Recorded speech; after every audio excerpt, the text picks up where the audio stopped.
नमस्कार साधकों, आपका स्वागत है सनातनी इतिहास चैनल के इस दिव्य ज्ञान यात्रा में।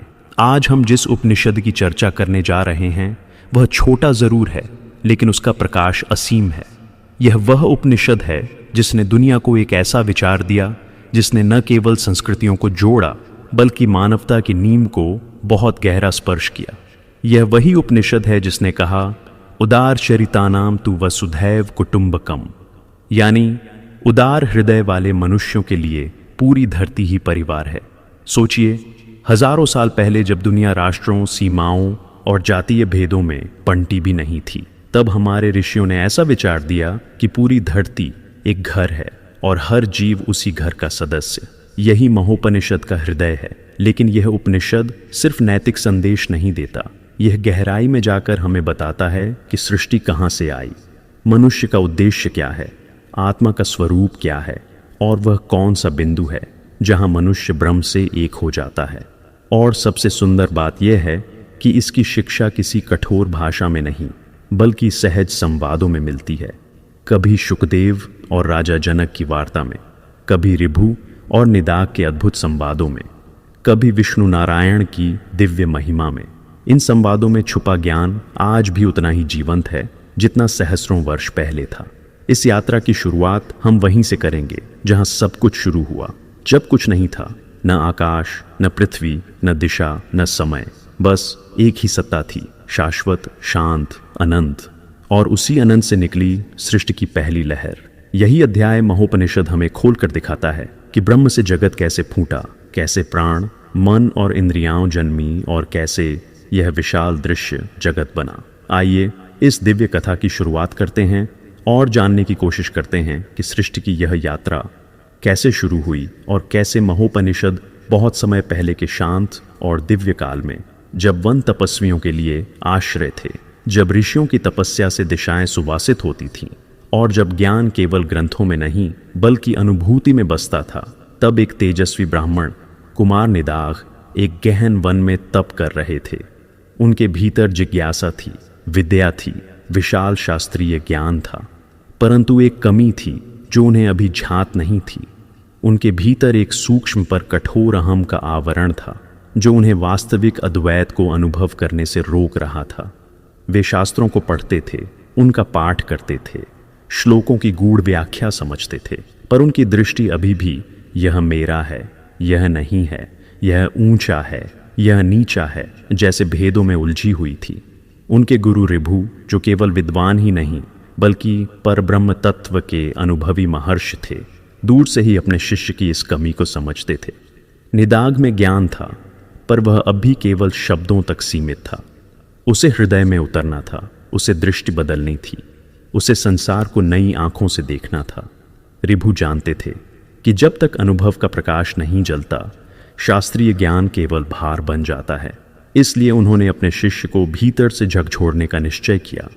वे जानते थे कि निदाघ का परिवर्तन शब्दों से नहीं, अनुभव से होगा, और अनुभव तभी प्रकट होता है जब गुरु स्वयं साधारण रूप में प्रकट होकर शिष्य को संसार के बीच अद्वैत का रस चखाए। एक दिन ऋभु ने एक सादा वृद्ध ब्राह्मण का रूप धारण किया। वे बिना किसी चिन्ह के, बिना किसी दैवी तेज को प्रकट किए, शांत भाव से निदाघ के आश्रम की ओर बढ़े। उस दिन नगर में एक भव्य उत्सव था। शंख बज रहे थे, सैनिक पंक्तिबद्ध खड़े थे, राजा का आगमन होने वाला था। चारों ओर उल्लास था, भीड़ में उत्साह था और नगर के द्वार पर राजकीय वैभव चमक रहा था। जब ऋभु वहां पहुंचे तो निदाघ ने उन्हें नहीं पहचाना। उन्होंने विनम्रता से उनका स्वागत किया और बोले, आज नगर में उत्सव है, चलिए आपको भी दिखाता हूं। निदाघ अपने अतिथि को लेकर नगर की ओर चले। वे दोनों नगर द्वार के समीप पहुंचे, जहां राजा अपनी विशाल सेना के साथ खड़ा था।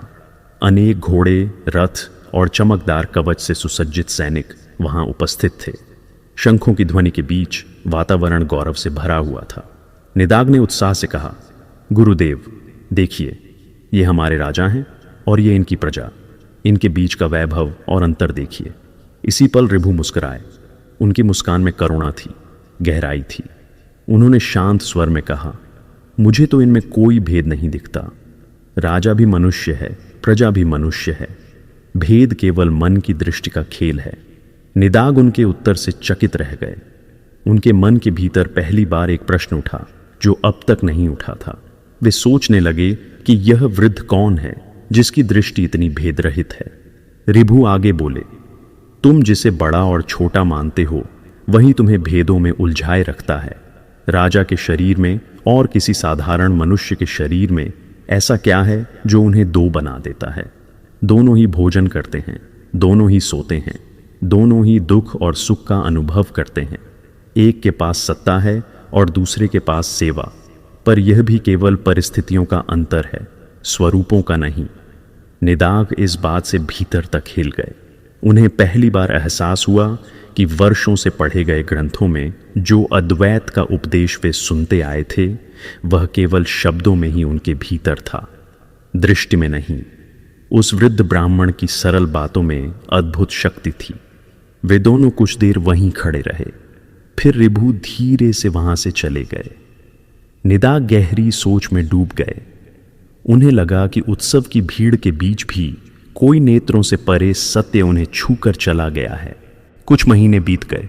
रिभु यह देख रहे थे कि निदाग का अंतर्मन थोड़ा नरम हुआ है, पर अभी भी सीमा शेष है। इसलिए वे दूसरी बार आए और इस बार भिक्षुक का रूप धारण किया। निदाग नदी से पानी भरकर लौट रहे थे। वे घड़े को सिर पर उठाए हुए थे। रिभु ने उनसे पूछा, ब्राह्मण, ये क्या ले जा रहे हो? निदाग ने सहजता से कहा, यह पानी है, इसे घर ले जा रहा हूं। रिभु मुस्कुराए और बोले, और तुम कौन हो? निदाग ने कहा, मैं निदाग हूं। रिभु ने कहा, क्या तुम और पानी अलग हो? तुम्हारा शरीर भी तो पंच तत्वों से बना है। पानी तुम्हारे भीतर है, तुम पानी में हो, संसार पानी पर टिका है, फिर यह जल, और तुम दो कैसे हो गए? निदाग ने कभी इस दृष्टि से सोचा ही नहीं था। उनके भीतर एक और दरार पड़ी, एक और परत हट गई। रिभु ने आगे कहा, जब तक तुम वस्तुओं को अलग अलग देखते रहोगे तुम वसुधैव कुटुंबकम को कैसे समझोगे? ये संसार एक परिवार तभी लगता है जब तुम स्वयं को भी उसी तत्व का हिस्सा मानो जिससे यह जगत बना है। रिभु की बातों में कोई तर्क की जटिलता नहीं थी। वे सहज थीं, परंतु उनके भीतर विराट सत्य छिपा था। निदाग के मन में धीरे धीरे एहसास जागने लगा कि उनकी दृष्टि अभी भी सतही है। जो वे जानते थे वह केवल शब्दों का ज्ञान था। जो उन्हें जानना चाहिए था वह अनुभव का प्रकाश था, और वह प्रकाश धीरे धीरे भीतर उतर रहा था। समय बीतता गया। निदाग में अब विनम्रता बढ़ने लगी। वे अपने भीतर के अहं को पहचानने लगे थे। उन्हें लगने लगा कि ज्ञान का बोझ केवल तभी सार्थक होता है जब वह मन को हल्का करे। उन्होंने तप को बढ़ाया, ध्यान को गहरा किया। उनके भीतर से मेरा और तेरा की कसक थोड़ी थोड़ी मिटने लगी। परंतु रिभु जानते थे कि पूर्ण सत्य तभी प्रकट होता है जब अहं का अंतिम आवरण भी गिर जाए। साल बीत गए। निदाग अब शांत, सरल और विनीत हो चुके थे। उनके हृदय में नया प्रकाश था। तभी रिभु तीसरी बार आए। वे इस बार आश्रम के द्वार पर खड़े हुए और आवाज लगाई, हे ब्राह्मण, बाहर आओ। निदाग बाहर आए और विनम्र स्वर में बोले, आइए, मैं आपकी क्या सेवा कर सकता हूं? रिभु ने पूछा, तुम कौन हो? पहले के निदाग होते तो शायद कहते, मैं निदाग, बृहस्पति का शिष्य, तपस्वी, वेदों का विद्वान। पर इस बार उनके चेहरे पर अद्भुत शांति थी। उन्होंने कहा, मैं कोई नहीं हूं, मैं वही चेतना हूं जो आप में है, जो इस धरती में है, जो इस आकाश में है। यह शरीर, यह नाम, यह रूप सब बदलते हैं, पर सार जो भीतर है वह एक ही है। अगर मैं कुछ कहूं तो बस इतना कि मैं वही हूं जो आप हैं। ये सुनकर रिभु के चेहरे पर प्रसन्नता का प्रकाश फैल गया। उन्होंने अपने वास्तविक रूप में प्रकट होकर कहा, अब तुमने अद्वैत का रहस्य समझ लिया है। अब तुम्हें किसी उपदेश की आवश्यकता नहीं। अब तुम्हारी दृष्टि ब्रह्म दृष्टि बन गई है। अब तुम संसार को अपने से अलग नहीं देखोगे, क्योंकि अब तुम जान चुके हो कि सब एक है। निदाग के चरणों में आंसू भर आए। उन्हें समझ आया कि उनके गुरु ने उन्हें सचमुच पुनर्जन्म जैसा अनुभव दिया है। उनके भीतर उठने वाला अहम का अंतिम बिंदु भी खत्म हो चुका था। अब वे केवल एक साधक नहीं थे, वे अनुभव के ज्ञानी बन चुके थे। इस कथा का संदेश महोपनिषद के अमूल्य वाक्य वसुधैव कुटुंबकम को जीवंत करता है। जब मन भेद से मुक्त होता है, जब दृष्टि नाम और रूप से परे जाती है, तब तब दुनिया एक परिवार बन जाती है। सभी में एक ही चेतना दिखाई देती है। भेदभाव, अहम, मेरा तेरा का भाव मिट जाता है और तब मनुष्य स्वाभाविक रूप से उदार बन जाता है। वह दूसरों में अपना ही रूप देखता है। ऋभु और निदाग की यह कथा केवल पौराणिक घटना नहीं, बल्कि मनुष्य के भीतर होने वाली यात्रा का प्रतीक है।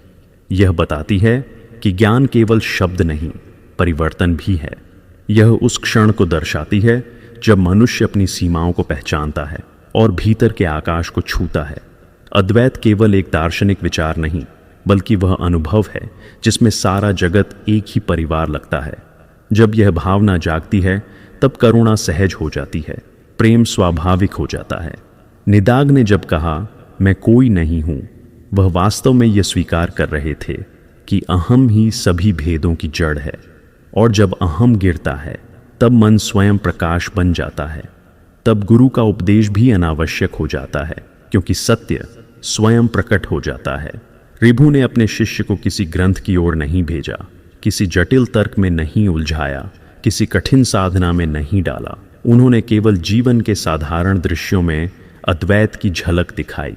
राजा और प्रजा में कोई अंतर नहीं, जल और शरीर में कोई भेद नहीं, और अंत में नाम और रूप में कोई पहचान नहीं। उनका हर प्रयोग यह दिखाने के लिए था कि सत्य कहीं बाहर नहीं, वही यहीं है, बस दृष्टि बदलनी है। यह कथा हमें भी यही स्मरण दिलाती है कि संसार के भेद हमारे मन की रचना है। जब मन शुद्ध होता है तब दृष्टि सरल हो जाती है और जीवन सहज।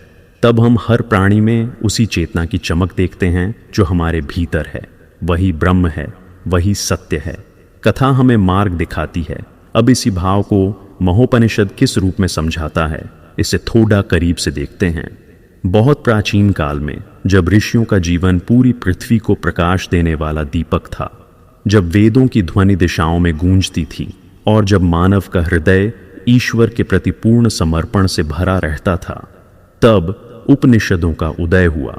उन उपनिषदों में से एक दिव्य ग्रंथ है महोपनिषद, जिसे महान उपनिषद भी कहा जाता है। यह उपनिषद केवल शब्दों का संग्रह नहीं है, बल्कि वह अनुभव है जिसे ऋषियों ने अपने अंतरतम में देखा, जिया और फिर जगत के कल्याण के लिए साझा किया। सामवेद की पवित्र शाखा से उत्पन्न यह उपनिषद वैष्णव परंपरा की दिव्य गंगा है, जिसमें भगवान नारायण की महिमा नदी की धारा की तरह शांत और गंभीर होकर बहती है। उपनिषदों के बीच यह ग्रंथ भले ही लघु है, पर इसके भीतर संपूर्ण विश्व को आलिंगन करने वाली विराट भावना छिपी है। महोपनिषद का केंद्र भगवान विष्णु ही हैं, जिनकी शक्ति और करुणा विश्व के संचालन का आधार है। जिस प्रकार पृथ्वी का भार पर्वत सहते हैं, उसी प्रकार धर्म का भार विष्णु की करुणा सहती है। यह उपनिषद नारायण को ब्रह्म का रूप बताता है, जो न केवल सृष्टि के कारण हैं, बल्कि सृष्टि में व्याप्त हर अंश के आत्मस्वरूप भी हैं। यह उपनिषद हमें उस सत्य तक ले जाता है जहाँ नाम, रूप और भेद मिट जाते हैं और केवल एक तत्व बचता है। वह तत्व है नारायण। इस ग्रंथ में विष्णु का स्मरण केवल पूजा का स्वरूप नहीं है, बल्कि वह ब्रह्मांड के केंद्र की पहचान है। हर जीव, हर दिशा, हर कण उसी का रूप है। ऋषि जब इस अनुभव में डूबे, तब उनके मुख से वह महान वचन निकला जिसे आज पूरा संसार पहचानता है, वसुधैव कुटुंबकम। यह उपनिषद हमें याद दिलाता है कि मनुष्य का सबसे बड़ा भ्रम भेद है। हम अपनी सीमित दृष्टि से संसार को यह मेरा है, यह तेरा है, यह अपना है, यह पराया है, यह धर्म मेरा है, यह किसी और का है, जैसे छोटे छोटे खांचों में बांट देते हैं। यही संकीर्णता ही उन संघर्षों की जड़ बनती है जिनमें मानवता उलझ जाती है। महोपनिषद ऐसे सभी भेदों को मिटाने का मार्ग दिखाता है, क्योंकि जहाँ विष्णु का अनुभव होता है वहाँ भेद रह ही नहीं सकता। जिस चेतना ने संसार को रचा, वही चेतना हर हृदय को चला रही है। यह समझते ही मनुष्य के भीतर नई दृष्टि पैदा होती है, जिसकी रोशनी में पूरी पृथ्वी सचमुच एक परिवार दिखाई देती है। उपनिषद में प्रकट यह महान वचन हमें कहता है कि उदार हृदय वाले लोग दुनिया को भेदों से नहीं देखते। उनके लिए सब एक ही परमात्मा के अंश हैं। वे किसी को अपना, किसी को पराया नहीं मानते, क्योंकि उनके हृदय में विष्णु के प्रति भक्ति का ऐसा दीप जल चुका होता है जो सारी सीमाओं को मिटा देता है। यह वचन केवल एक आदर्श नहीं है, बल्कि वह जीवन दृष्टि है जो संपूर्ण आध्यात्मिकता का आधार है। जब मनुष्य अपने भीतर के मैन को पिघला देता है, तब उसके भीतर की करुणा स्वाभाविक रूप से बहने लगती है। तब वह जान जाता है कि संसार में जो भी है वह एक ही चेतना का विस्तार है। यही कारण है कि महोपनिषद को विश्व भ्रातृत्व की माता कहा गया है, क्योंकि इसी उपनिषद ने दुनिया को सबसे पहले बताया कि पूरी धरती एक ही परिवार है। महोपनिषद की पंक्तियां अपने भीतर इतनी मधुर और शांत प्रकाश लिए हुए हैं कि उन्हें पढ़ते ही मन स्थिर हो जाता है। यह उपनिषद मात्र दार्शनिक विवेचन नहीं करता, बल्कि सीधे उस हृदय को छूता है जहां भाव, भक्ति और ब्रह्म एक हो जाते हैं। विष्णु का नाम इसमें केवल एक ईश्वर नहीं, बल्कि वह सर्वव्यापी शक्ति है जिसके बिना संसार का अस्तित्व कल्पना मात्र है। जिस प्रकार सूर्य के बिना जीवन नहीं, उसी प्रकार विष्णु की चेतना के बिना ब्रह्मांड का प्रवाह नहीं। यह उपनिषद कहता है कि नारायण ही वह तत्व हैं जो सृष्टि को उत्पन्न करते हैं, उसे धारण करते हैं और अंत में उसी में सब पुण्य विलीन हो जाता है। ऋषियों ने इस उपनिषद को किसी शास्त्रीय जटिलता के लिए नहीं रचा। इसका उद्देश्य मनुष्य के हृदय को विशाल बनाना है, उसे दिव्य दृष्टि प्रदान करना है। यही कारण है कि यह योग वासिष्ठ के कई उपदेशों से प्रभावित है। योग वासिष्ठ भी हमें सिखाता है कि संसार का वास्तविक स्वरूप एक ही चेतना है। यह विविधता केवल मन की कल्पना से उत्पन्न है। महोपनिषद उसी सत्य को अत्यंत सरल, प्रभावशाली और प्रेमपूर्ण तरीके से कहता है। योग वासिष्ठ की गहराई यहाँ दिव्य सादगी बनकर प्रकट होती है। जब मनुष्य इस उपनिषद को पढ़ता है तो ऐसा लगता है कि कोई करुणामय हाथ उसके हृदय पर रखकर कह रहा है, तुम अकेले नहीं हो, यह संपूर्ण जगत तुम्हारा अपना है, हर जीव तुम्हारा अपना है, ईश्वर भी तुम्हारे भीतर है और बाहर भी। महोपनिषद में विष्णु का स्वरूप केवल आराध्य नहीं, बल्कि विश्व का आत्मसार बताया गया है। यह उपनिषद कहता है कि भगवान न तो कहीं बाहर हैं, न किसी स्वरूप में बंधे हैं। वे उस असीम चेतना का नाम है जो पेड़ की पत्तियों में हिलती हवा भी है और समुद्र की गहराई में छिपा मौन भी। वे पर्वतों की शांति भी हैं और आकाश की विशालता भी। वे मनुष्य के भीतर की करुणा भी हैं और पशु के भीतर का निष्कपट प्रेम भी। ये समझते ही मनुष्य के भीतर भक्ति अपने आप बढ़ने लगती है। वह जान जाता है कि ईश्वर केवल पूजने की वस्तु नहीं, बल्कि अनुभव करने का सत्य है। विष्णु का स्मरण तर्क से नहीं, गहन अपनत्व से होता है। जब ऋषियों ने इस उपनिषद को रचा, वे जानते थे कि संसार में जो भेदभाव है वह किसी बाहरी वस्तु के कारण नहीं, बल्कि मनुष्य के भीतर की सीमाओं के कारण है।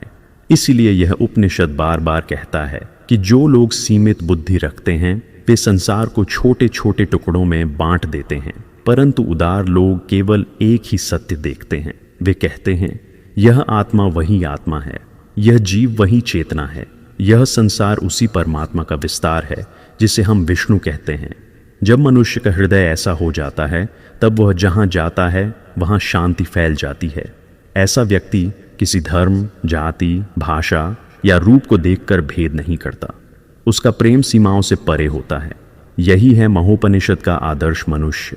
महोपनिषद हमें यह भी सिखाता है कि ईश्वर की भक्ति केवल पूजा या मंत्र तक सीमित नहीं। भक्ति वह दृष्टि है जिसमें हम हर चेहरे में भगवान का ही अंश देखते हैं।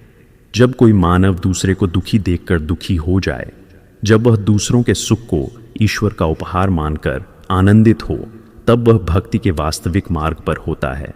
विष्णु का स्मरण तभी प्रभावी होता है जब हमारे कर्म भी उसी प्रेम को प्रतिबिंबित करें। वैसे ही जैसे सूर्य की किरणें केवल स्वयं चमकती नहीं, बल्कि संसार को भी प्रकाश देती हैं। जब मानव अपने जीवन से ईश्वर के प्रेम को व्यक्त करने लगता है, तभी उसका जीवन उपनिषदों की शिक्षा का वास्तविक प्रतीक बनता है। उपनिषद के वचन बताते हैं कि विष्णु का स्वरूप सर्वात्मा है। इसका अर्थ है कि हर आत्मा वही है। किसी भी जीव को तुच्छ मानना, किसी भी व्यक्ति को छोटा मानना, किसी भी प्राणी में कमी देखना वास्तव में विष्णु के अंश को छोटा मानने जैसा है। यही लालित्य इस उपनिषद को इतना पवित्र बनाता है। यह उपनिषद केवल ज्ञानियों के लिए नहीं, बल्कि हर उस व्यक्ति के लिए है जिसे प्रेम से संसार को देखने की इच्छा है। यह उन हृदयों के लिए है जिन्हें भेदभाव से मुक्ति चाहिए, जिन्हें शांति चाहिए, जिन्हें ऐसा जीवन चाहिए जिसमें प्रेम और सौहार्द स्थिर रह सके। जब हम वसुधैव कुटुंबकम कहते हैं तो यह केवल एक श्लोक का पाठ नहीं होता, यह हृदय का विस्तार होता है। यह एक ऐसी शपथ होती है जिसमें हम स्वयं से कहते हैं कि हम सब में वही ईश्वर देखेंगे, किसी को अपना या पराया नहीं जानेंगे, किसी से घृणा नहीं करेंगे, किसी से भेद नहीं करेंगे।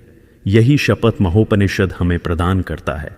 अगर मनुष्य इस शपथ को अपने जीवन में उतार ले तो दुनिया में युद्ध ही नहीं बल्कि वे छोटी छोटी तकरारें भी समाप्त हो सकती हैं जो लोगों के बीच दूरी पैदा करती हैं। यह श्लोक मनुष्यता का मधुर गीत है। इस उपनिषद में वर्णित विष्णु का महत्व केवल धार्मिक नहीं है, यह मानवीय भी है, आध्यात्मिक भी है और दार्शनिक भी। विष्णु का अर्थ है वह तत्व जो सब में व्यापता है। यह व्यापन इतना सूक्ष्म है कि हम अक्सर उसे पहचान नहीं पाते, परंतु उतना ही विशाल है कि उससे बाहर कुछ है ही नहीं। महोपनिषद हमें इस व्यापन को पहचानने में मदद करता है। यह बताता है कि संसार की हर वस्तु में एक दिव्य स्पंदन है। यह स्पंदन ही चेतना है, यही विष्णु है। जब हम इसे पहचानते हैं तब हमें जीवन का वास्तविक अर्थ समझ में आने लगता है। इस उपनिषद का स्वरूप सरल है पर संदेश अत्यंत गहरा है। यह कहता है कि विष्णु केवल विशेष लोगों के नहीं हैं, वे सबके हैं। वे उस किसान के भी हैं जो खेत में मेहनत करता है, वे उस साधु के भी हैं जो वन में तप करता है, वे उस माता के भी हैं जो बच्चे को पालती है, वे उस पशु के भी हैं जो पृथ्वी पर निर्भीक होकर चलता है, वे उस पेड़ के भी हैं जो चुपचाप खड़ा रहता है। सब में एक ही चेतना है और वही चेतना विष्णु है। यह समझते ही मनुष्य का अहम अपने आप पिघलने लगता है। जब यह अहम मिट जाता है तब मनुष्य को अपने भीतर अद्वैत का अनुभव होने लगता है। इसीलिए महोपनिषद की भाषा बहुत शांत है। यह उपदेश नहीं देता, यह मन पर अधिकार नहीं करता, यह किसी को बांधता नहीं, यह केवल आमंत्रित करता है। यह कहता है कि जो इस सत्य को देखना चाहता है वह इसे अपने भीतर ही पाएगा। वही सत्य प्रेम है, वही सत्य विष्णु है, वही सत्य इस सृष्टि का मूल है। जैसे जैसे मनुष्य इस उपनिषद को पढ़ता है वह देखता है कि उसकी दृष्टि धीरे धीरे बदल रही है। पहले वह दुनिया को अनेक खंडों में देखता था, फिर वह अनुभव करता है कि ये खंड उसके मन द्वारा ही बनाए गए थे, और फिर अंत में उसे यह पता चलता है कि वास्तव में कुछ भी खंडित नहीं है, सब कुछ एक ही है। इस यात्रा का अंतिम पड़ाव वह है जहां हृदय में ईश्वर के प्रति गहरा प्रेम उत्पन्न होता है। यह भक्ति ज्ञान से भी ऊंची होती है। ज्ञान कभी कभी मन को भारी बना सकता है, पर भक्ति मन को हल्का कर देती है। महोपनिषद ज्ञान और भक्ति दोनों का दीपक है। इस ग्रंथ का संदेश आज भी उतना ही महत्वपूर्ण है जितना हजारों वर्ष पहले था।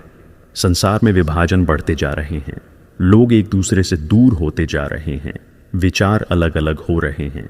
ऐसे समय में महोपनिषद की शिक्षाएं हमें याद दिलाती हैं कि हमारी जड़ एक ही है। जिस चेतना से हम बने हैं वही चेतना हर जीव में है। अगर हम यह पहचान लें तो किसी से भी द्वेष करने का प्रश्न ही नहीं उठता।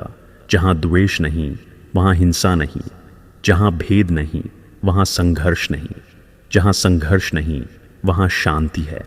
यही शांति विष्णु का निवास है। महोपनिषद यह भी कहता है कि ईश्वर को पाने के लिए किसी विशेष स्थान, समय या स्थिति की आवश्यकता नहीं, क्योंकि ईश्वर आप में ही हैं। वे आपकी श्वास में हैं, आपकी दृष्टि में हैं, आपके विचारों में हैं। उन्हें पाने के लिए बस हृदय खोलना होता है। जब हृदय खुलता है तब पूरा संसार ईश्वर का मंदिर बन जाता है। हर जीव भगवान का ही रूप बन जाता है। जिस क्षण यह दृष्टि स्थापित होती है उसी क्षण मनुष्य जीवन मुक्त हो जाता है। यही उपनिषद का वास्तविक लक्ष्य है। सामवेद की मधुर परंपरा में उत्पन्न यह उपनिषद संगीत की तरह है। इसकी प्रत्येक पंक्ति ऐसा लगता है मानो कोई दिव्य गंधर्व आकाश में इसे गा रहा है। इसमें जो अनुशासन है वह मन को बांधता नहीं बल्कि मुक्त करता है। जो भक्त है वह केवल पूजा की भावना नहीं बल्कि संपूर्ण जीवन की अनुभूति है। विष्णु की करुणा इस उपनिषद में नदी की तरह बहती है, सतत और शांत। इस करुणा को जिसने समझ लिया वह वही अनुभव करेगा जिसे ऋषियों ने सत्य कहा है। अंत में जब हम इस उपनिषद को पढ़ते हैं तो यह हमारे भीतर एक मधुर परिवर्तन लाता है। हमारी सोच विस्तृत हो जाती है, हमारी दृष्टि गहरी हो जाती है और हमारा हृदय ईश्वर के प्रति विनम्र हो जाता है। हम समझ जाते हैं कि यह जीवन केवल हमारे लिए नहीं है, बल्कि हर उस जीव के लिए है जो इस सृष्टि में जन्मा है। यही समझ हमें उस दिव्य वाक्य तक ले जाती है जो इस उपनिषद का सार है, वसुधैव कुटुंबकम। इसी भाव में यह उपनिषद कहता है कि जो व्यक्ति उदार हृदय वाला होता है वही सत्य को देख पाता है, वही जानता है कि दुनिया एक परिवार है। और जब यह भावना भीतर स्थिर हो जाती है तब मनुष्य का जीवन उपनिषदों का मार्ग बन जाता है, उसका हृदय विष्णु का मंदिर बन जाता है और उसकी दृष्टि ईश्वर की दृष्टि बन जाती है। यही महोपनिषद की आत्मा है और यही उसका अमर संदेश है। अब इसके बाद महोपनिषद के 6 अध्यायों में से पहला अध्याय देखते हैं, जहां सृष्टि की उत्पत्ति का रहस्य बताया गया है। सबसे पहले कुछ भी नहीं था, न आकाश था, न वायु थी, न दिशा थी, न समय था। शब्द नहीं, प्रकाश नहीं, जल नहीं, अग्नि नहीं, कोई अस्तित्व नहीं। केवल एक असीम, अनादि, अनंत चेतना विद्यमान थी। वह चेतना न जन्मी थी, न उत्पन्न की गई थी। वह स्वयं से पूर्ण थी और स्वयं में ही स्थित थी। वही परब्रह्म था। उसी में संपूर्ण सृष्टि की संभावना एक शांत बीज की तरह स्थित थी। जैसे विराट वट वृक्ष एक छोटे से बीज में छिपा होता है, उसी प्रकार ब्रह्मांड का संपूर्ण विस्तार उस अदृश्य सत्य में छिपा था। ऋषियों ने अपनी ध्यान दृष्टि से इस सत्य को देखा और कहा कि सृष्टि की उत्पत्ति किसी बाहरी कारण से नहीं, बल्कि उसी अनंत चेतना की एक लहर से हुई। यह समझते ही मनुष्य का दृष्टिकोण बदल जाता है। उसे ज्ञात होता है कि दुनिया कोई संयोग नहीं, बल्कि एक दिव्यता का प्रस्फुटन है। परब्रह्म न पुरुष है, न स्त्री, न पदार्थ, न शक्ति, न रूप, न अरूप। वह इतना शुद्ध, इतना शांत और इतना व्यापक है कि शब्द उसके सामने मौन हो जाते हैं। ऋषि कहते हैं कि उस परम सत्ता को देखकर मनुष्य की सारी सीमाएं टूट जाती हैं। कोई कहता है वह प्रकाश है, कोई कहता है वह मौन है, कोई उसे प्रेम कहता है, कोई उसे शून्य। लेकिन ये सब सीमित प्रयास हैं। सत्य यह है कि वह जो है उसे केवल अनुभव किया जा सकता है, उसे परिभाषित करना असंभव है। जब यह परब्रह्म अपने भीतर हलचल करता है तभी सृष्टि का पहला कंपन प्रकट होता है। यही वह क्षण है जहां समय की पहली लहर उत्पन्न होती है। जैसे शांत झील में गिरा हुआ एक कंकड़ लहरें पैदा करता है, वैसे ही चेतना में उठी पहली इच्छा से सृष्टि की सृष्टि शुरू होती है। यह इच्छा कोई मानवीय इच्छा नहीं थी, यह इच्छा थी आत्मानुभूति के विस्तार की। पर ब्रह्म जो स्वयं में पूर्ण था, उसने अपने भीतर उस शक्ति को प्रकट किया जिसे प्राण कहा जाता है। प्राण को केवल सांस के रूप में समझना बहुत छोटी दृष्टि है।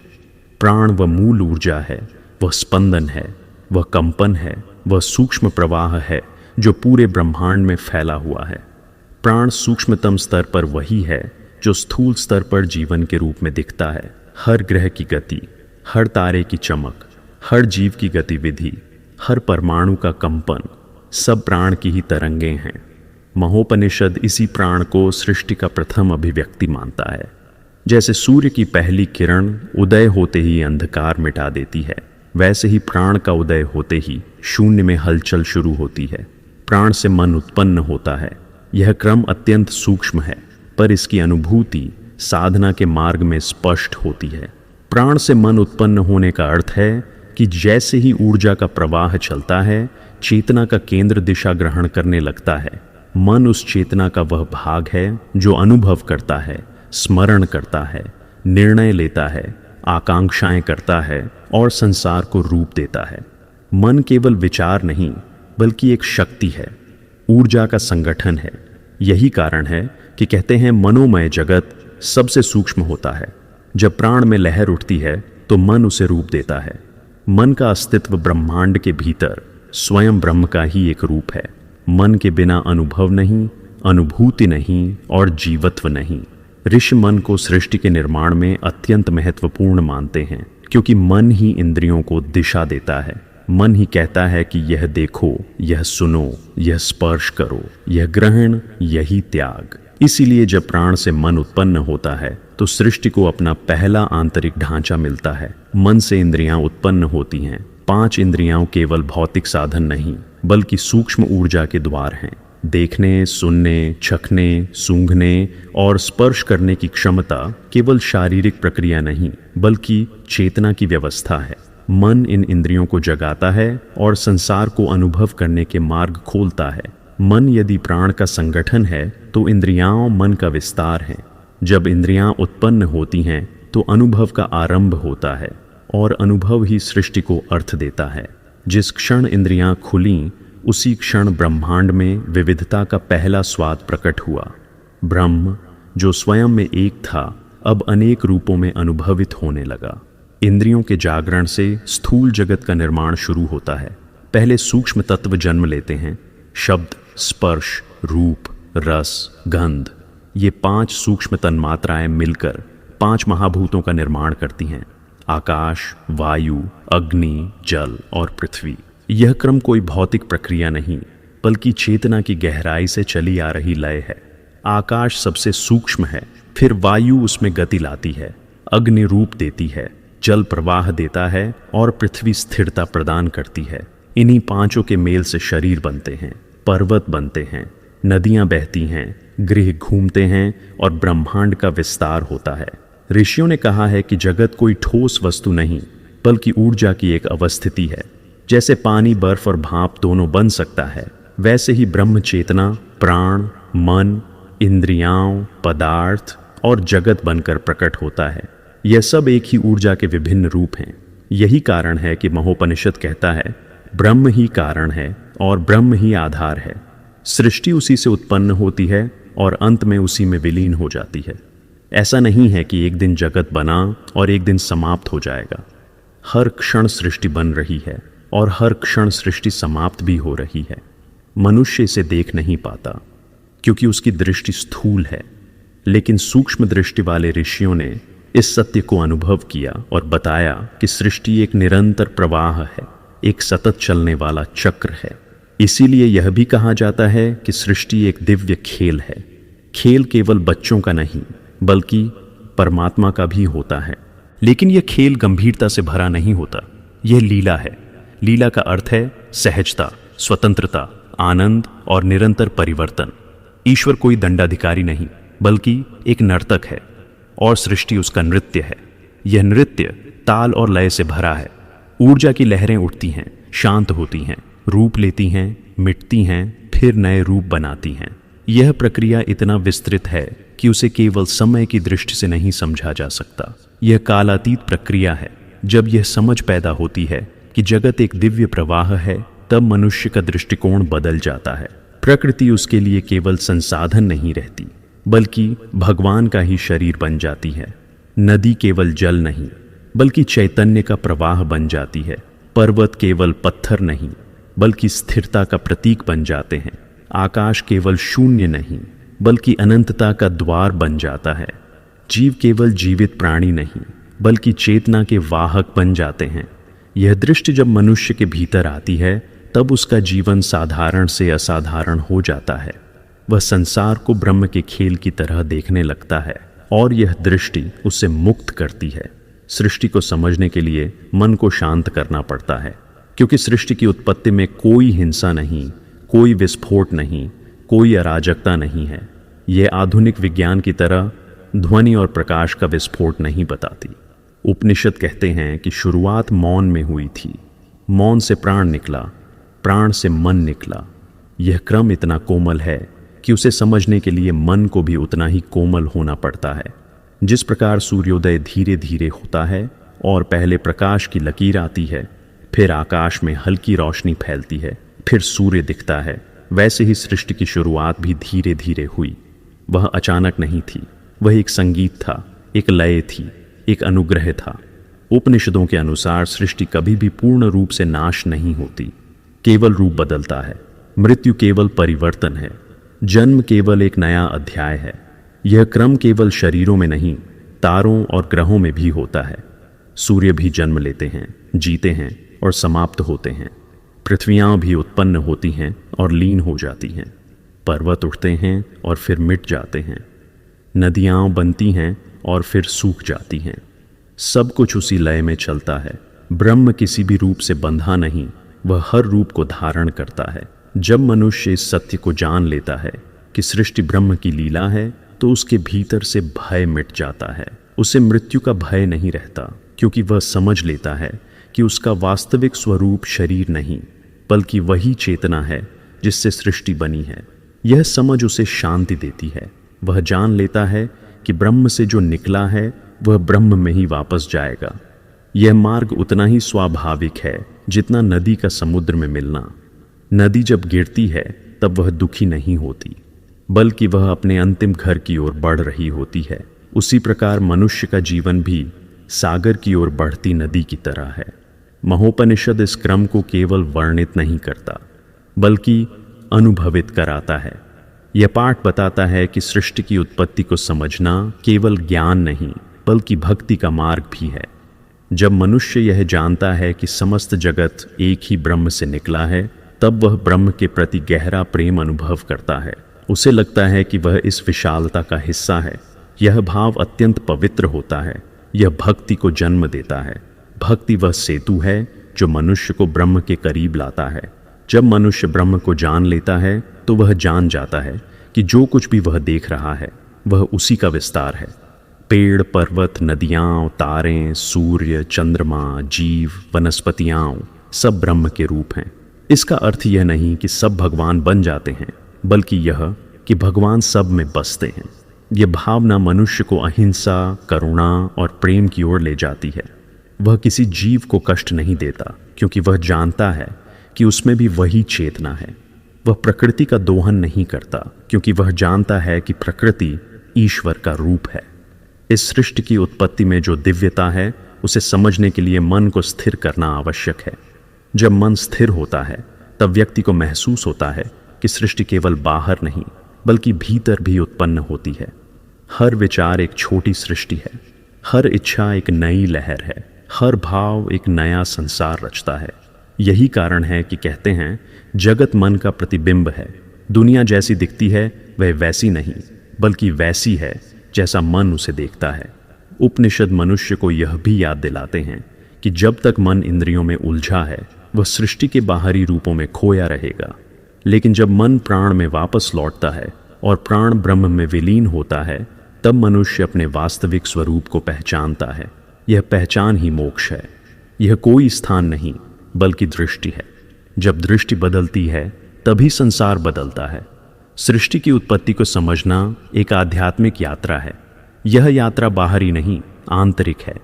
इस यात्रा में ज्ञान भी है, भक्ति भी है और अनुभूति भी। यह यात्रा मनुष्य को उसके स्वयं के भीतर ले जाती है, जहां ब्रह्म का प्रकाश छिपा है। जब वह प्रकाश मुखर होता है तब अदृश्य सत्य दिखाई देने लगता है। तब मनुष्य समझ जाता है कि वह केवल शरीर नहीं, केवल मन नहीं, केवल विचार नहीं, बल्कि उसी ब्रह्म का अंश है जिसने इस संपूर्ण सृष्टि को रचा है। महोपनिषद यही कहता है कि जब मनुष्य इस सत्य को अनुभव कर लेता है तब वह सृष्टि को खेल की तरह देखना शुरू कर देता है। यह खेल गंभीरता से भरा नहीं, बल्कि स्वतंत्रता से भरा होता है। जिस प्रकार बच्चे खेलते समय न किसी से भय रखते हैं, न किसी प्रकार की बाधा, उसी प्रकार ब्रह्म की लीला भी स्वतंत्र है। इसमें कोई बंधन नहीं, कोई संघर्ष नहीं, केवल प्रवाह है, एक सहज, शांत और निरंतर प्रवाह। ऋषियों का कहना है कि ब्रह्म जब सृष्टि करता है तो वह स्वयं को खोता नहीं। जैसे दीपक से हजारों दीप जल जाए लेकिन मूल दीपक का प्रकाश कम न हो, वैसे ही ब्रह्म से अनंत रूप प्रकट होते हैं, लेकिन ब्रह्म स्वयं अनंत ही रहता है। यही कारण है कि ब्रह्म अनादि कहा गया है। वह न कभी उत्पन्न हुआ, न कभी मिटेगा। सृष्टि आती जाती रहेगी, पर ब्रह्म वैसा ही शाश्वत रहेगा। जब यह भाव हृदय में पूरी तरह बैठ जाता है तब मनुष्य पूर्ण रूप से मुक्त हो जाता है। वह दुनिया को ब्रह्म का मंदिर समझकर जीता है। वह हर चेहरे में ईश्वर को देखता है। वह हर जीव में वही चैतन्य पहचानता है। उसके लिए सृष्टि एक पवित्र मंच बन जाती है और जीवन एक ज्ञानी नर्तक का सुंदर प्रदर्शन। इसीलिए महोपनिषद का पहला अध्याय केवल दार्शनिक नहीं, बल्कि गहरा आध्यात्मिक और भक्तिपूर्ण है। यह हमें याद दिलाता है कि सृष्टि किसी हिंसक विस्फोट का परिणाम नहीं, बल्कि परमात्मा की एक प्रेमपूर्ण लीला है। यह लीला अनवरत चलती है और हमें हर क्षण शिक्षा देती है कि हम कौन हैं। कहाँ से आए हैं और कहाँ लौटेंगे। जब मनुष्य इस सत्य को दिल से स्वीकार कर लेता है कि सब कुछ ब्रह्म से निकला है और सब कुछ ब्रह्म में ही लौटेगा, तब उसके भीतर गहरा विश्वास पैदा होता है। यह विश्वास ही भक्ति का आधार है। इसी भक्ति से ज्ञान का द्वार खुलता है और इसी ज्ञान से वह प्रकाश मिलता है जो मनुष्य को अपने वास्तविक स्वरूप से परिचित कराता है। इस प्रकार महोपनिषद का संदेश केवल सृष्टि की व्याख्या नहीं बल्कि जीवन की व्याख्या है। यह हमें सिखाता है कि हम इस ब्रह्मांड के साथ अलग नहीं बल्कि एक ही प्रवाह का हिस्सा है।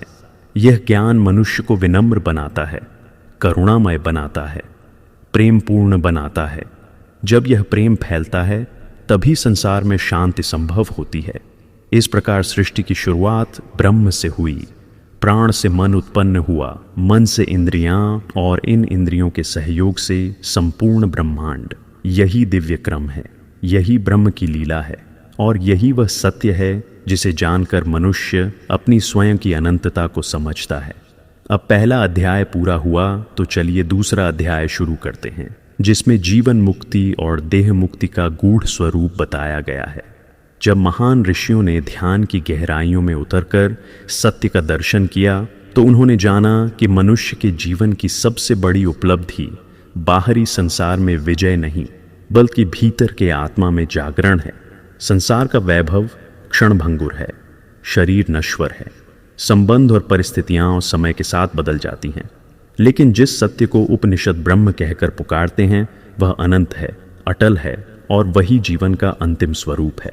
महोपनिषद का दूसरा अध्याय इसी परम सत्य का वह चरण प्रकट करता है जहां साधक अपने जीवन की सबसे ऊंची अवस्था को प्राप्त करता है। यही अवस्था है जीवन मुक्ति और देह मुक्ति। यह अध्याय केवल दर्शन नहीं बल्कि गहन आध्यात्मिक संपत्ति है। इसमें वह मार्ग दिखाया गया है जिसके अंत में साधक ब्रह्म में पूर्ण रूप से स्थिर हो जाता है। जीवन मुक्ति का अर्थ है कि मनुष्य शरीर रहते हुए ही आत्मा के शुद्ध स्वरूप को अनुभव कर ले। यह अवस्था इतनी दुर्लभ है कि उपनिषदों ने इसे देवताओं का भी वांछित फल कहा है। संसार में रहते हुए संसार की पकड़ ढीली पड़ जाए, यही जीवन मुक्त की पहचान है। जीवन मुक्ति उस साधक की अवस्था है जो भोगों को त्याग कर नहीं बल्कि भोगों के पार जाकर ज्ञान प्राप्त करता है। वह कर्म करता है लेकिन कर्म में फंसता नहीं। वह अनुभव करता है लेकिन अनुभवों में डूबता नहीं। वह शरीर का स्वामी बन जाता है, न कि शरीर उसका स्वामी। उसका मन शांत हो जाता है जैसे बिना लहरों का शांत सागर। उसका चित्त निर्मल हो जाता है जैसे गंगा की निर्मल धारा। उसके भीतर कोई स्पंदन नहीं रहता जो उसे बांध सके। ऐसा साधक जहाँ रहता है वहाँ प्रकाश फैल जाता है। वह चुपचाप बैठे भी संसार के लिए अनुग्रह बन जाता है। जब कहते हैं कि साधक शरीर रहते हुए ब्रह्म भाव को अनुभव करता है, इसका अर्थ यह है कि उसके भीतर की चेतना अपने मूल स्रोत को पहचान लेती है। अब वह स्वयं को नाम, रूप, शरीर या विचार के रूप में नहीं देखता। वह जानता है कि इन सब के पीछे एक ऐसी शक्ति है जो अनंत है। यही शक्ति उसका वास्तविक स्वरूप है। यह अनुभव केवल ज्ञान से नहीं मिलता। इसके लिए मन का शांत होना अत्यंत आवश्यक है। मन की चंचलता ही वह धुंध है जो साधक को सत्य से दूर रखती है। जब साधक मन के विकारों को शांत कर लेता है, जब इच्छाएं, भय, अपेक्षाएं और द्वेष मिट जाते हैं, तब मन अपने मूल स्वरूप में लौट आता है। उस समय साधक के भीतर ब्रह्म का दर्शन होता है। यह दर्शन आंखों से नहीं बल्कि आत्मा से होता है। इस अवस्था में शरीर एक साधन मात्र बन जाता है। साधक उसके माध्यम से संसार में रहता है पर भीतर संसार से परे हो जाता है। जीवन मुक्ति का अनुभव ऐसा होता है जैसे कोई पक्षी पिंजरे का द्वार खुला देखकर उड़ जाए लेकिन चाहे तो अंदर भी बैठ सके। अब पिंजरा उसे बांध नहीं सकता। शरीर, मन, संसार, भावनाएं, ये सब उसके लिए उपाधियां बन जाती हैं। वह जानता है कि इन उपाधियों का उपयोग करना है पर इनमें फंसना नहीं। वह वस्त्र बदलने जैसा शरीर को देखता है। जैसे गिरे हुए पत्तों को देखकर वृक्ष दुखी नहीं होता, वैसे ही जीवन मुक्त साधक जीवन की घटनाओं को बिना किसी भावनात्मक बंधन के देखता है। वह न सुख में उत्तेजित होता है न दुख में टूटता है। उसके लिए दोनों ही समान हो जाते हैं क्योंकि वह अनुभव कर लेता है कि दोनों ही अस्थायी हैं। स्थायी केवल ब्रह्म है। जीवन मुक्त की सबसे बड़ी पहचान ये है कि उसका मन पूर्ण रूप से शांत हो जाता है। शांत मन में इच्छा नहीं रहती। इच्छा न रहने का अर्थ यह नहीं कि वह निष्क्रिय हो जाता है, बल्कि यह कि उसका कर्म परिणाम पर निर्भर नहीं रहता। वह जो करता है केवल कर्तव्य की भावना से करता है, ईश्वर के प्रति समर्पण से करता है। लक्ष्य उसके लिए बाहरी उपलब्धि नहीं, बल्कि भीतर की स्थिरता होती है। उसका मन किसी लहर की तरह उठकर गिरता नहीं, वह पर्वत की तरह दृढ़ हो जाता है। ऐसा मनुष्य किसी भी परिस्थिति में टूटता नहीं, बिखरता नहीं। यही कारण है कि उपनिषद कहते हैं, जिसका मन शांत और निष्काम हो जाए वही जीवन मुक्त कहलाता है। जीवन मुक्त व्यक्ति संसार में रहता तो है, पर संसार उसके भीतर नहीं रहता। जैसे कमल फूल की पंखुड़ियों पर जल की बूंद टिकती है, पर पंखुड़ी को भीगने नहीं देती, वैसे ही जीवन मुक्त संसार में रहते हुए संसार को अपने भीतर प्रवेश नहीं करने देता। यह स्थिति अत्यंत उच्च है। यह ज्ञान का फल है, साधना का उपहार है और ईश्वर की कृपा का प्रमाण है। इस अवस्था में साधक के लिए कोई शत्रु नहीं, कोई मित्र नहीं। वह सब में स्वयं को देखता है, सबके भीतर एक ही दिव्य प्रकाश देखता है। किसी से द्वेष नहीं रखता, किसी से भय नहीं रखता। उसका जीवन प्रेम, करुणा और शांति का स्वरूप बन जाता है। वह लोगों को देखते हुए उनके भीतर का परमात्मा देखता है। इसलिए वह आक्रोश से दूर, अहंकार से दूर और हिंसा से दूर रहता है। यह अवस्था उसे जगत से दूर नहीं करती, बल्कि उसे जगत के लिए अधिक उपयोगी बनाती है। अब आती है देह मुक्ति की अवस्था। यह वह क्षण है जब साधक शरीर का अंतिम त्याग करता है। सामान्य मनुष्य मृत्यु को अंत मानता है। मृत्यु उसके लिए भय का कारण है, लेकिन वह साधक जो जीवन मुक्ति प्राप्त कर चुका है, उसके लिए मृत्यु अंत नहीं, बल्कि अंतिम मिलन है। देह मुक्ति का अर्थ है कि साधक मृत्यु के क्षण में भी ब्रह्म भाव में स्थित रहता है। उसके मन में कोई भय नहीं, कोई इच्छा नहीं, कोई अपूर्णता नहीं। वह जानता है कि शरीर केवल एक वस्त्र है और अब यह वस्त्र उतार देने का समय आ गया है। वह इसे त्यागता है, लेकिन इस त्याग में कोई पीड़ा नहीं होती। यह त्याग वैसा होता है जैसे कोई मनुष्य थक कर रात को बिस्तर पर लेट जाता है। वह शांति से अपनी चेतना को ब्रह्म में विलीन कर देता है। जब साधक देहमुक्त होता है, तब उसकी चेतना पूर्ण रूप से ब्रह्म में लौट जाती है। यह लौटना किसी दिशा में जाने जैसा नहीं है। यह उस जल की बूंद के समुद्र में मिल जाने जैसा है जो कभी अलग थी ही नहीं। यह वह क्षण है जब साधक अपनी व्यक्तिगत पहचान को पूर्ण रूप से छोड़ देता है। उसका मैं समाप्त हो जाता है और केवल ब्रह्म रह जाता है। यही देह मुक्ति का सार है। यह अवस्था जीवन की अंतिम उपलब्धि है। यह मोक्ष है। यह वह शांति है जिसके लिए ऋषियों ने तप किया, ज्ञान का अभ्यास किया, आत्मचिंतन किया और ईश्वर का स्मरण किया। देह मुक्ति केवल मृत्यु का क्षण नहीं, बल्कि संपूर्ण साधना का फल है। जिस साधक ने जीवन भर ब्रह्म भाव का अभ्यास किया, जिसने संसार को अनित्य समझा, जिसने अपनी इच्छाओं को शांत किया, जिसने चित्त को निर्मल बनाया, वही देह मुक्ति प्राप्त करता है। यह अवस्था किसी भाग्य से नहीं मिलती। यह निरंतर प्रयास और ईश्वर के प्रति समर्पण से मिलती है। यह उस दीर्घ तपस्या का फल है जिसमें साधक ने अपने भीतर के अंधकार को खत्म किया और प्रकाश को जगाया। जीवन मुक्त और देह मुक्त दोनों अवस्थाएं एक दूसरे से जुड़ी हैं। जीवन मुक्त होना देह मुक्ति का मार्ग है। देह मुक्ति जीवन मुक्ति का अंतिम पुष्प है। जब साधक शरीर रहते हुए ही ब्रह्म को अनुभव कर लेता है, तब उसके लिए मृत्यु केवल एक परिवर्तन बन जाती है। उसके भीतर कोई भय नहीं रहता, क्योंकि भय केवल शरीर के नष्ट होने का होता है। जब व्यक्ति समझ लेता है कि वह शरीर नहीं, तब भय का कारण ही खत्म हो जाता है। उसके भीतर वह स्थिरता आ जाती है जिसे उपनिषद अचल शांति कहते हैं। देह मुक्त साधक के बारे में कहा जाता है कि वह मरता नहीं, बल्कि अपनी चेतना को वापस उसी स्रोत में सौंप देता है जहां से वह आई थी। यह विलय पूर्ण होता है, संपूर्ण होता है और अद्वैत का अंतिम अनुभव होता है। इस विलय में कोई द्वंद्व नहीं, कोई संघर्ष नहीं, केवल शांत प्रकाश होता है।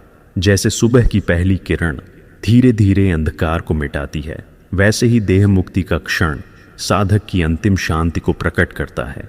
महोपनिषद इस अध्याय में यह भी बताता है कि जीवन मुक्ति और देह मुक्ति का मार्ग एक ही है। मन को शांत करना। मन की चंचलता ही बंधन है, मन की स्थिरता ही मुक्ति है, मन की इच्छाएं ही जाल हैं, मन की शांति ही ईश्वर है। जिस क्षण मन पूर्ण रूप से शांत हो जाता है उसी क्षण साधक ब्रह्म का अनुभव करता है। इसलिए कहा गया है कि मुक्ति कहीं बाहर नहीं, हमारे भीतर ही है, लेकिन उसकी चाबी मन की शांति है। यह अध्याय यह भी सिखाता है कि शरीर और मृत्यु के प्रति जो भय साधारण मनुष्य में होता है वह ज्ञान से मिट जाता है। साधक समझ जाता है कि मृत्यु केवल शरीर का परिवर्तन है। जैसे सुबह नई अनुभूति देती है, शाम विश्राम का संकेत देती है, वैसे ही मृत्यु जीवन की अंतिम विश्रांति है। ये विश्रांति साधारण मनुष्य के लिए अंधकार जैसी लग सकती है, पर साधक के लिए यह उजाला है। यह ब्रह्म में वापस लौटने का द्वार है। जीवन मुक्ति और देह मुक्ति उस साधक की पहचान है जो अपने भीतर जन्म और मृत्यु दोनों से पार हो चुका है। उसका जीवन संसार में रहते हुए भी संसार से परे हो जाता है। वह चलता है लेकिन उसके भीतर पूर्ण शांति रहती है। वह बोलता है लेकिन उसके शब्दों में द्वेष नहीं रहता। वह व्यवहार करता है लेकिन उसके कर्मों में आसक्ति नहीं रहती। यही उसके ब्रह्म ज्ञान का प्रमाण है। महोपनिषद के इस अध्याय को पढ़ते ही मनुष्य के भीतर एक गहरी विनम्रता आती है। उसे एहसास होता है कि जीवन केवल भोग या लाभ के लिए नहीं है। जीवन आत्मा की यात्रा है। यह यात्रा जन्म से शुरू होकर मृत्यु तक नहीं चलती, बल्कि यह अनादि यात्रा है। इसका उद्देश्य है आत्मा का अपने मूल स्वरूप को याद करना। जब यह स्मरण हो जाता है तब जीवन पूर्ण हो जाता है। जब यह स्मरण अंतिम क्षण तक बना रहता है तब मृत्यु भी पूर्णता बन जाती है। यही इस अध्याय का सार है कि जीवन मुक्त वही है जो ब्रह्म को शरीर रहते अनुभव कर ले। देह मुक्त वही है जो मृत्यु के क्षण में ब्रह्म में विलीन हो जाए। दोनों अवस्थाएं मिलकर वही एक दिव्य सत्य दिखाती हैं कि मनुष्य वास्तव में शरीर नहीं बल्कि परमात्मा का अंश है। इस सत्य को जिसने जान लिया वह जन्म और मृत्यु के चक्र से पार हो गया। उसका जीवन ईश्वर की कृपा का उदाहरण बन गया। उसका मृत्यु ईश्वर के साथ एकाकार का क्षण बन गया। यही जीवन मुक्ति और देह मुक्ति का दिव्य रहस्य है, जिसे जानना ही महोपनिषद का वास्तविक उद्देश्य है। अब दूसरा अध्याय समझ लेने के बाद चलिए आगे बढ़ते हैं और तीसरा अध्याय शुरू करते हैं, जहां वैराग्य के महत्व को विस्तार से बताया गया है। जब ऋषियों ने अपनी अखंड साधना के मध्य संसार की प्रकृति को देखा, समझा और अनुभव किया, तब उन्होंने पाया कि मनुष्य के दुख का मूल कारण संसार नहीं बल्कि संसार के प्रति मन का आकर्षण है। यह आकर्षण ही मन को बांधता है। यही आकर्षण मन को अस्थिर करता है। यही आकर्षण मनुष्य को आनंद की खोज में भटकाता है। महोपनिषद का तीसरा अध्याय इसी सत्य को ध्यान में रखकर वैराग्य के महत्व की चर्चा करता है। यह अध्याय केवल एक शिक्षा नहीं बल्कि एक दर्पण है, जिसमें मनुष्य अपने भीतर की जटिलताओं को पहचान सकता है। वैराग्य का अर्थ क्या है, इसे कैसे जगाया जाए, उसका परिणाम कैसा होता है, इन सब बातों का अत्यंत सुंदर, शांत और दिव्य वर्णन इस अध्याय में किया गया है। पहली बात जो यह अध्याय सिखाता है वह यह कि वैराग्य कोई भागना नहीं है। यह बहुत आवश्यक है कि साधक इसे सही रूप में समझे। संसार से भाग जाना, घर छोड़ देना, वन में चले जाना, कर्म का त्याग कर देना, ये सब वैराग्य नहीं है, बल्कि यह सब बाहरी परिवर्तन है। मनुष्य यदि संसार से भाग भी जाए लेकिन उसका मन अभी भी आसक्त हो तो वह कहीं भी जाए सच्चा वैराग्य उत्पन्न नहीं होगा। उपनिषद कहते हैं कि वैराग्य वह अवस्था है जहां मन की आसक्ति ढीली पड़ने लगती है, इच्छा का बोझ हल्का होने लगता है, अहंकार का पकड़ टूटने लगती है। यह अवस्था भीतर की है, बाहर की नहीं। इसका जन्म मन में होता है, परिस्थितियों में नहीं। इसीलिए महर्षियों ने कहा है कि वैराग्य का अर्थ है संसार से भागना नहीं बल्कि संसार की चुभन से मुक्त होना। यह शरीर का परिवर्तन नहीं, हृदय का शुद्धिकरण है। जब कहते हैं कि वैराग्य इच्छा के कमजोर पड़ने का नाम है तो इसका अर्थ यह नहीं कि मनुष्य में कोई इच्छा न रहे। मनुष्य को भोजन चाहिए, वस्त्र चाहिए, नींद चाहिए, समाज चाहिए। ये स्वाभाविक आवश्यकताएं हैं। वैराग्य का अर्थ इनका त्याग करना नहीं, बल्कि इनके द्वारा मन को नियंत्रित होने से रोकना है। ऐसी इच्छाएं जो मन को बांधती हैं, जो उसे बेचैन करती हैं, जो उसे भ्रमित करती हैं, जो उसे अपने वास्तविक स्वरूप से दूर करती हैं, इन्हें कम करना ही वैराग्य है। जब मनुष्य समझता है कि इच्छाएं अनंत हैं, पूर्ण नहीं हो सकती, तब वैराग्य अपने आप जन्म लेता है। जो व्यक्ति यह सोचता है कि उसे सब कुछ मिल जाए तो वह खुश हो जाएगा, वह कभी संतुष्ट नहीं हो सकता, क्योंकि मन की भूख को कोई वस्तु तृप्त नहीं कर सकती। यह भूख इसी कारण बढ़ती है कि मनुष्य अपने भीतर की पूर्णता को भूल चुका होता है। वैराग्य मन में तब उत्पन्न होता है जब मनुष्य यह अनुभव करता है कि संसार की चीजें स्थायी नहीं हैं। सुख क्षणिक है, वैभव क्षणिक है, संबंध क्षणिक हैं, शरीर क्षणिक है। यह सत्य कठोर नहीं है, बल्कि अत्यंत सुंदर है, क्योंकि यह मनुष्य को उसके वास्तविक स्वरूप की ओर लौटने का मार्ग दिखाता है। जब व्यक्ति संसार की नश्वरता को समझता है, तभी उसके भीतर वैराग्य की पहली किरण प्रकट होती है। यह समझ कोई बोझ नहीं, बल्कि मुक्ति का अवसर है। यह विचार मन को शांत करता है। इस समझ से मनुष्य संसार से घृणा नहीं करता, बल्कि उससे मुक्त हो जाता है। वह दुनिया को जैसे है वैसे ही देखना शुरू करता है और इसे पकड़ने की इच्छा छोड़ देता है। महोपनिषद का यह अध्याय यह भी बताता है कि वैराग्य साधना की नींव है। यह बहुत गहरी बात है। साधना का अर्थ केवल मंत्र जपना या ध्यान करना नहीं। साधना का अर्थ है मन को उस स्थिति में लाना जहां वह सत्य को ग्रहण कर सके। यदि मन में इच्छाओं का तूफान चल रहा हो तो ज्ञान की रोशनी मन में टिक नहीं सकती। जैसे तेज हवा दीपक की लौ को अस्थिर कर देती है, वैसे ही इच्छाओं का तूफान मन में ज्ञान की स्थिरता को असंभव बना देता है। इसलिए वैराग्य वह स्थिरता है जिसे साधना का आधार कहा गया है। बिना वैराग्य के साधना केवल अभ्यास बन जाती है, अनुभव नहीं। साधना तभी प्रभावी होती है जब मन में वैराग्य उत्पन्न हो चुका हो। वैराग्य दबाव से नहीं उत्पन्न होता, इसे जबरदस्ती नहीं लाया जा सकता। यदि कोई व्यक्ति खुद को मजबूर करे कि वह संसार से विरक्त हो, तो उसके भीतर संघर्ष जन्म लेता है। यह संघर्ष उसे थका देगा और अंततः वह उस विरक्ति का भी विरोध करने लगेगा। यही कारण है कि महोपनिषद सिखाता है कि वैराग्य स्वाभाविक रूप से उत्पन्न होता है। यह तब पैदा होता है जब मनुष्य बुद्धि से समझ लेता है कि संसार उसकी खोज का अंतिम लक्ष्य नहीं है। जब मन यह अनुभव कर लेता है कि आत्मा के आनंद की तुलना में बाहरी सुख क्षणिक है, तब वैराग्य बिना किसी प्रयास के उत्पन्न हो जाता है। यह वैराग्य गहरा भी होता है और स्थायी भी। यह मन को शांत करता है और साधना को गहराई देता है।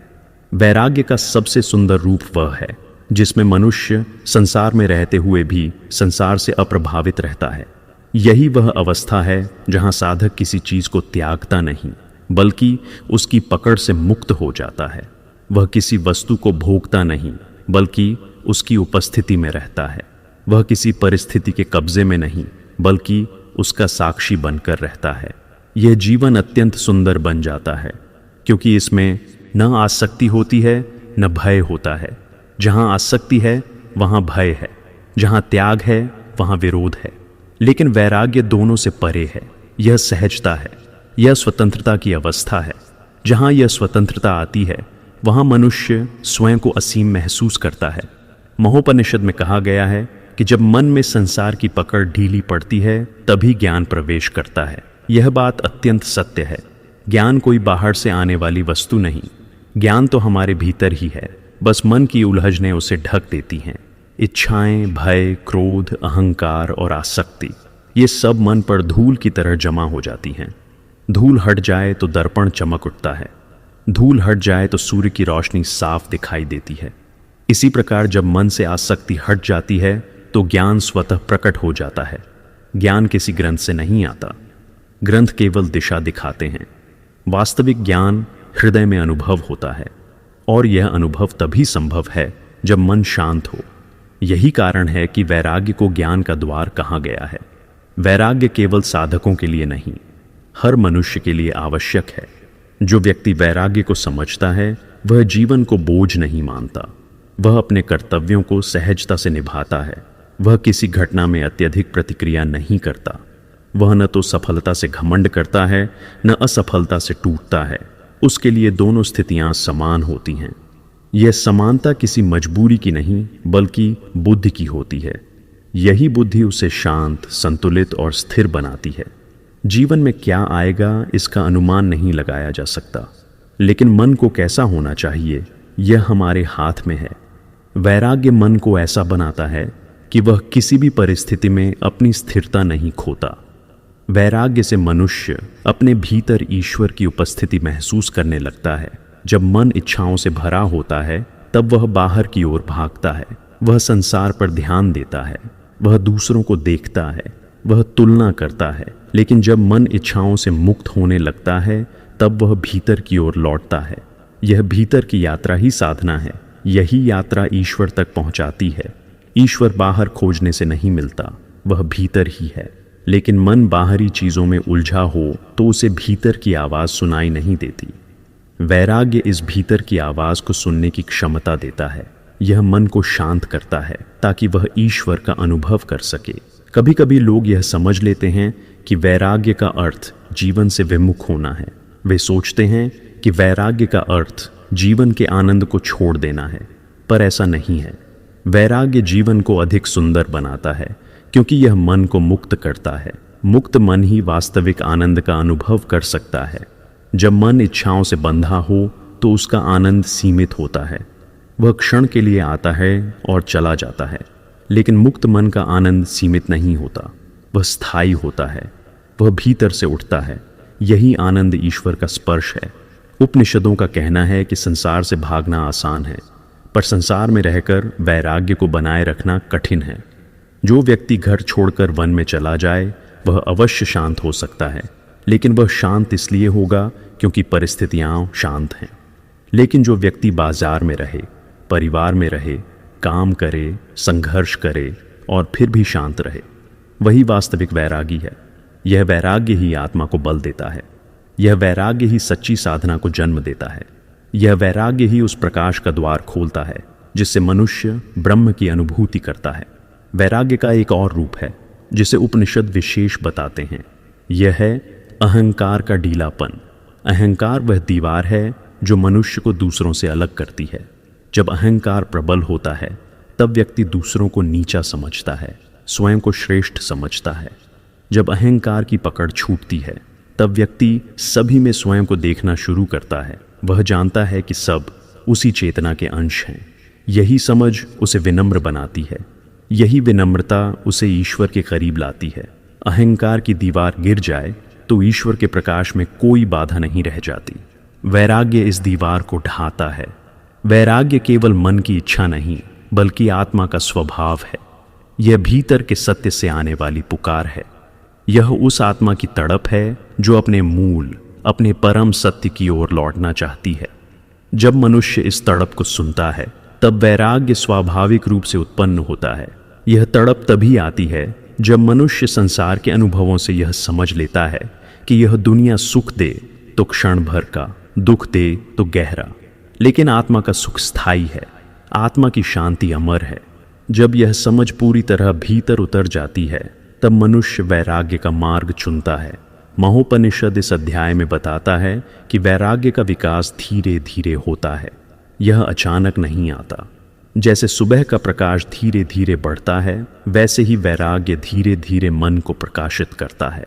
पहले मन को संसार का भार महसूस होता है, फिर मन उन भारों को छोड़ना चाहता है, फिर मन विकल्पों से मुक्त होना चाहता है, और अंत में मन स्वयं वश होकर शांत हो जाता है। यही वैराग्य है। यह मन का परिपक्व होना है। यह चित्त की स्थिरता है। ऐसा मन शांत जल की तरह हो जाता है जिसमें सत्य का प्रतिबिंब स्पष्ट दिखाई देता है। वैराग्य का प्रभाव जीवन के हर पहलू पर पड़ता है। व्यक्ति के विचार बदलते हैं, उसका व्यवहार बदलता है, उसका संसार के प्रति दृष्टिकोण बदलता है। वह छोटी छोटी बातों में उलझता नहीं, वह बड़ा होता है, उदार होता है, क्षमाशील होता है, उसके भीतर करुणा बढ़ती है। वह दूसरों के दुख को समझता है, क्योंकि उसका अपना अहंकार अब कम हो चुका होता है। उसके भीतर प्रेम बढ़ता है, क्योंकि उसके भीतर की कड़वाहट समाप्त हो जाती है। यही कारण है कि वैराग्य को केवल साधना का भाग नहीं बल्कि जीवन का सौंदर्य कहा गया है। जब मनुष्य वैराग्य को धारण करता है तब वह संसार को दोष नहीं देता। वह देखता है कि दोष किसी वस्तु में नहीं, किसी परिस्थिति में नहीं, बल्कि मनुष्य के भीतर की आसक्ति में है। यह समझ उसे स्वयं को सुधारने की प्रेरणा देती है। वे बाहरी चीजों को नहीं बदलता बल्कि अपने भीतर को बदलता है। यही वास्तविक परिवर्तन है। यही आध्यात्मिक यात्रा का आरंभ है।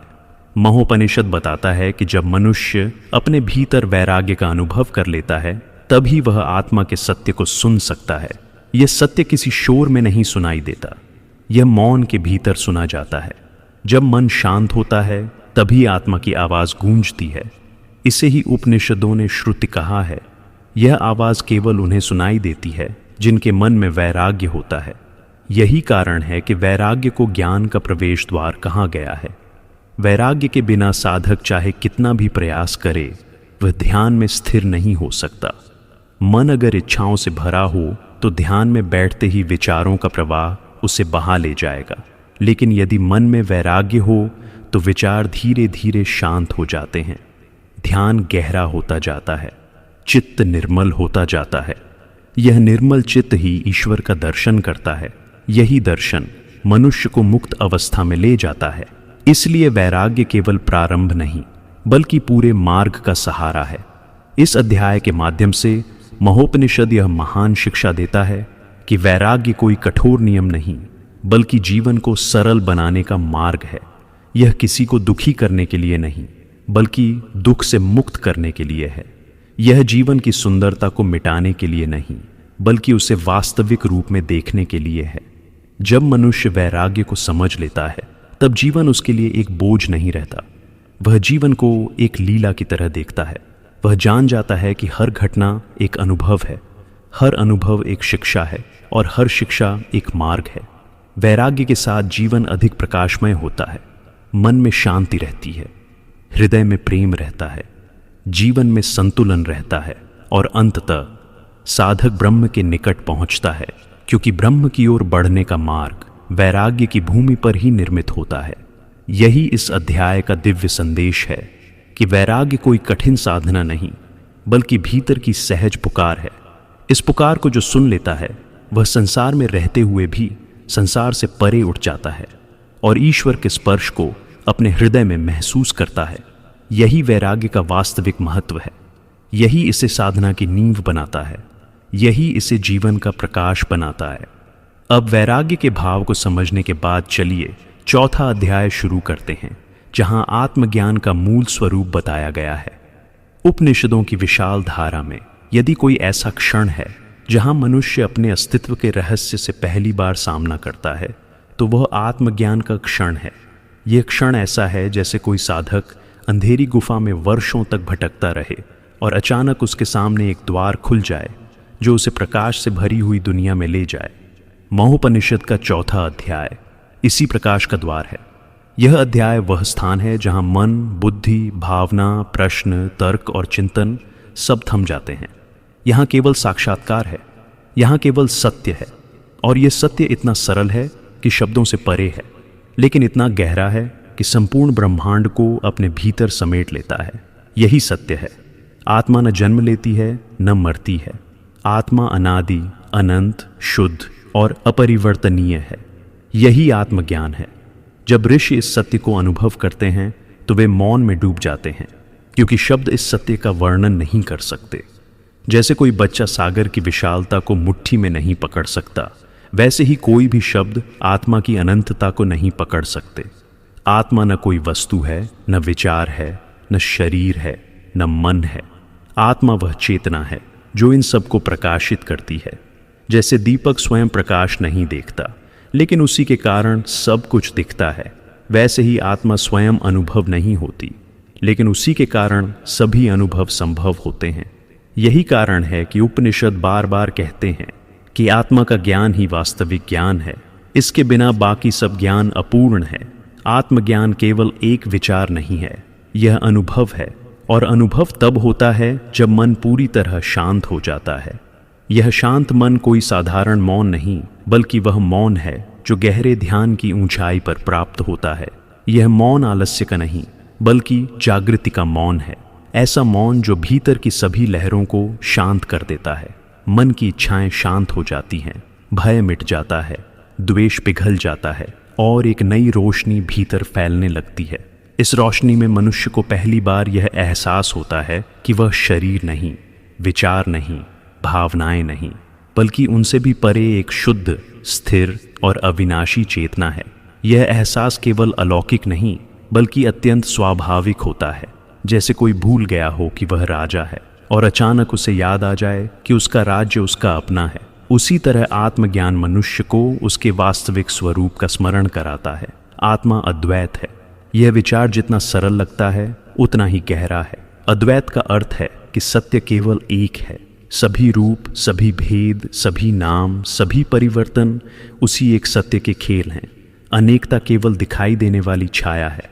वास्तविकता केवल एक चेतना है जो विभिन्न रूपों में प्रकट हो रही है। जैसे समुद्र की लहरें अलग अलग दिखती हैं, लेकिन उनका सार एक ही है, जल।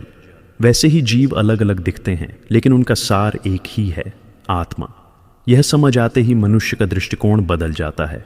वह दूसरों को अलग नहीं देखता। वह जानता है कि हर आत्मा उसी एक महासागर से निकली है। यही अद्वैत है। यही उपनिषद का हृदय है। इसी सत्य को जानकर मनुष्य जीवन और मृत्यु दोनों के पार हो जाता है।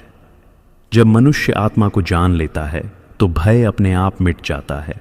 भय केवल उन चीजों से होता है जो नष्ट हो सकती हैं, जैसे शरीर, सम्मान, संपत्ति, संबंध। लेकिन आत्मा नष्ट नहीं होती। इसलिए जो आत्मा को जान लेता है उसे कोई भय नहीं रहता। यह भयहीनता केवल बाहर से नहीं आती, यह भीतर की गहराई से उत्पन्न होती है।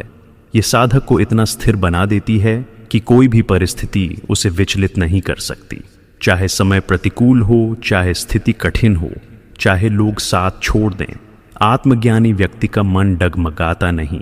वही जानता है कि आत्मा अचल है। आत्मा पर समय का असर नहीं, आत्मा पर मृत्यु का असर नहीं, आत्मा पर संसार का प्रभाव नहीं। यही कारण है कि आत्मज्ञान को स्वतंत्रता कहा गया है। यह स्वतंत्रता बाहरी नहीं, आंतरिक है। इस स्वतंत्रता को जिसने पा लिया वह संसार में रहते हुए भी मुक्त हो जाता है।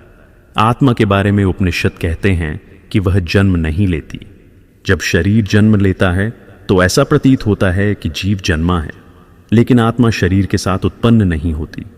शरीर बदलता है, आत्मा नहीं। शरीर बढ़ता है, बूढ़ा होता है, कमजोर होता है, मिट जाता है, लेकिन आत्मा न बदलती है, न समाप्त होती है। शरीर को बदलना आत्मा के लिए वैसा ही है जैसे कोई व्यक्ति पुराने वस्त्र उतारकर नए वस्त्र पहन ले। वस्त्र बदल सकते हैं, लेकिन व्यक्ति नहीं बदलता।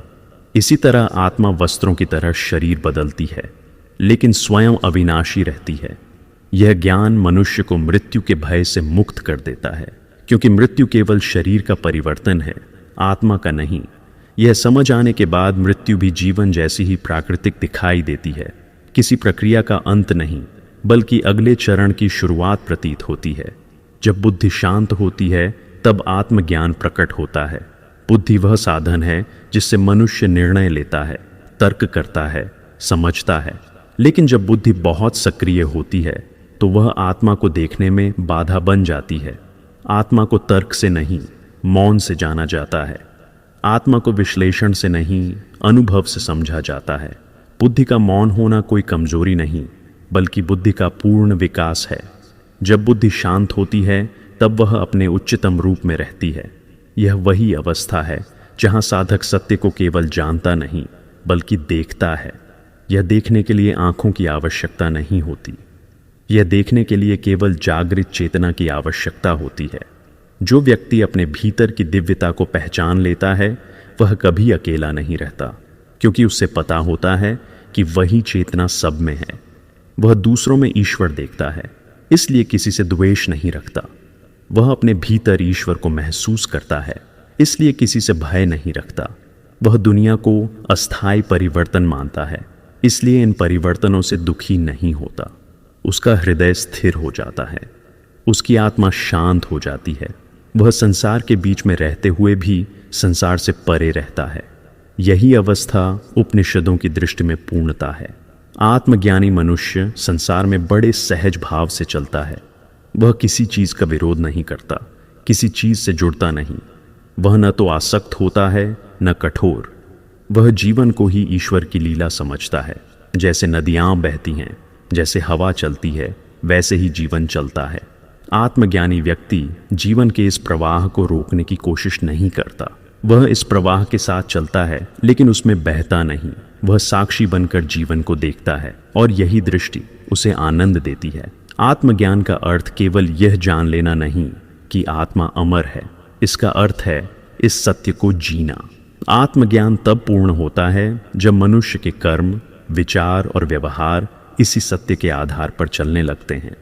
वह किसी भी घटना को अंतिम सत्य नहीं मानता। वह जानता है कि जितना भी उसके चारों ओर दिखाई दे रहा है वह परिवर्तनशील है। वह यह भी जानता है कि परिवर्तनशील वस्तुओं में स्थायित्व ढूंढना ही दुख का कारण है। इसलिए वह अपना आधार उन चीज़ों पर नहीं रखता जो बदल सकती हैं। वह अपना आधार केवल आत्मा पर रखता है। यही आधार अपरिवर्तनीय है, यही सुरक्षा है, यही शरण है। जब आत्मज्ञान उत्पन्न होता है तब साधक को एहसास होता है कि उसका वास्तविक स्वरूप प्रकाश है। यह प्रकाश शरीर का नहीं बल्कि चेतना का है। जब यह अनुभव होता है तब उसके भीतर एक ऐसी शांति उतरती है जो कभी खत्म नहीं होती। यह शांति भोगों से नहीं मिलती, उपलब्धियों से नहीं मिलती, सम्मान या पद से नहीं मिलती। यह शांति केवल आत्मज्ञान से मिलती है। यही आत्मज्ञान मनुष्य को अंदर से भर देता है। वह किसी पर निर्भर नहीं रहता। उसकी प्रसन्नता किसी बाहरी वस्तु पर टिकती नहीं। वह स्वयं ही आनंद का स्रोत बन जाता है। यही स्थिति उपनिषदों ने आनंद स्वरूप कहा है। आत्मज्ञानी व्यक्ति का जीवन करुणा से भर जाता है, क्योंकि वह देखता है कि हर जीव उसी चेतना का रूप है। वह दूसरों के दुख को देखकर अपने भीतर हलचल महसूस करता है।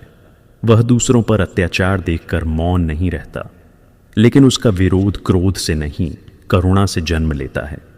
उसका प्रेम किसी सीमा में बंधा नहीं होता, वह सर्वव्यापी होता है।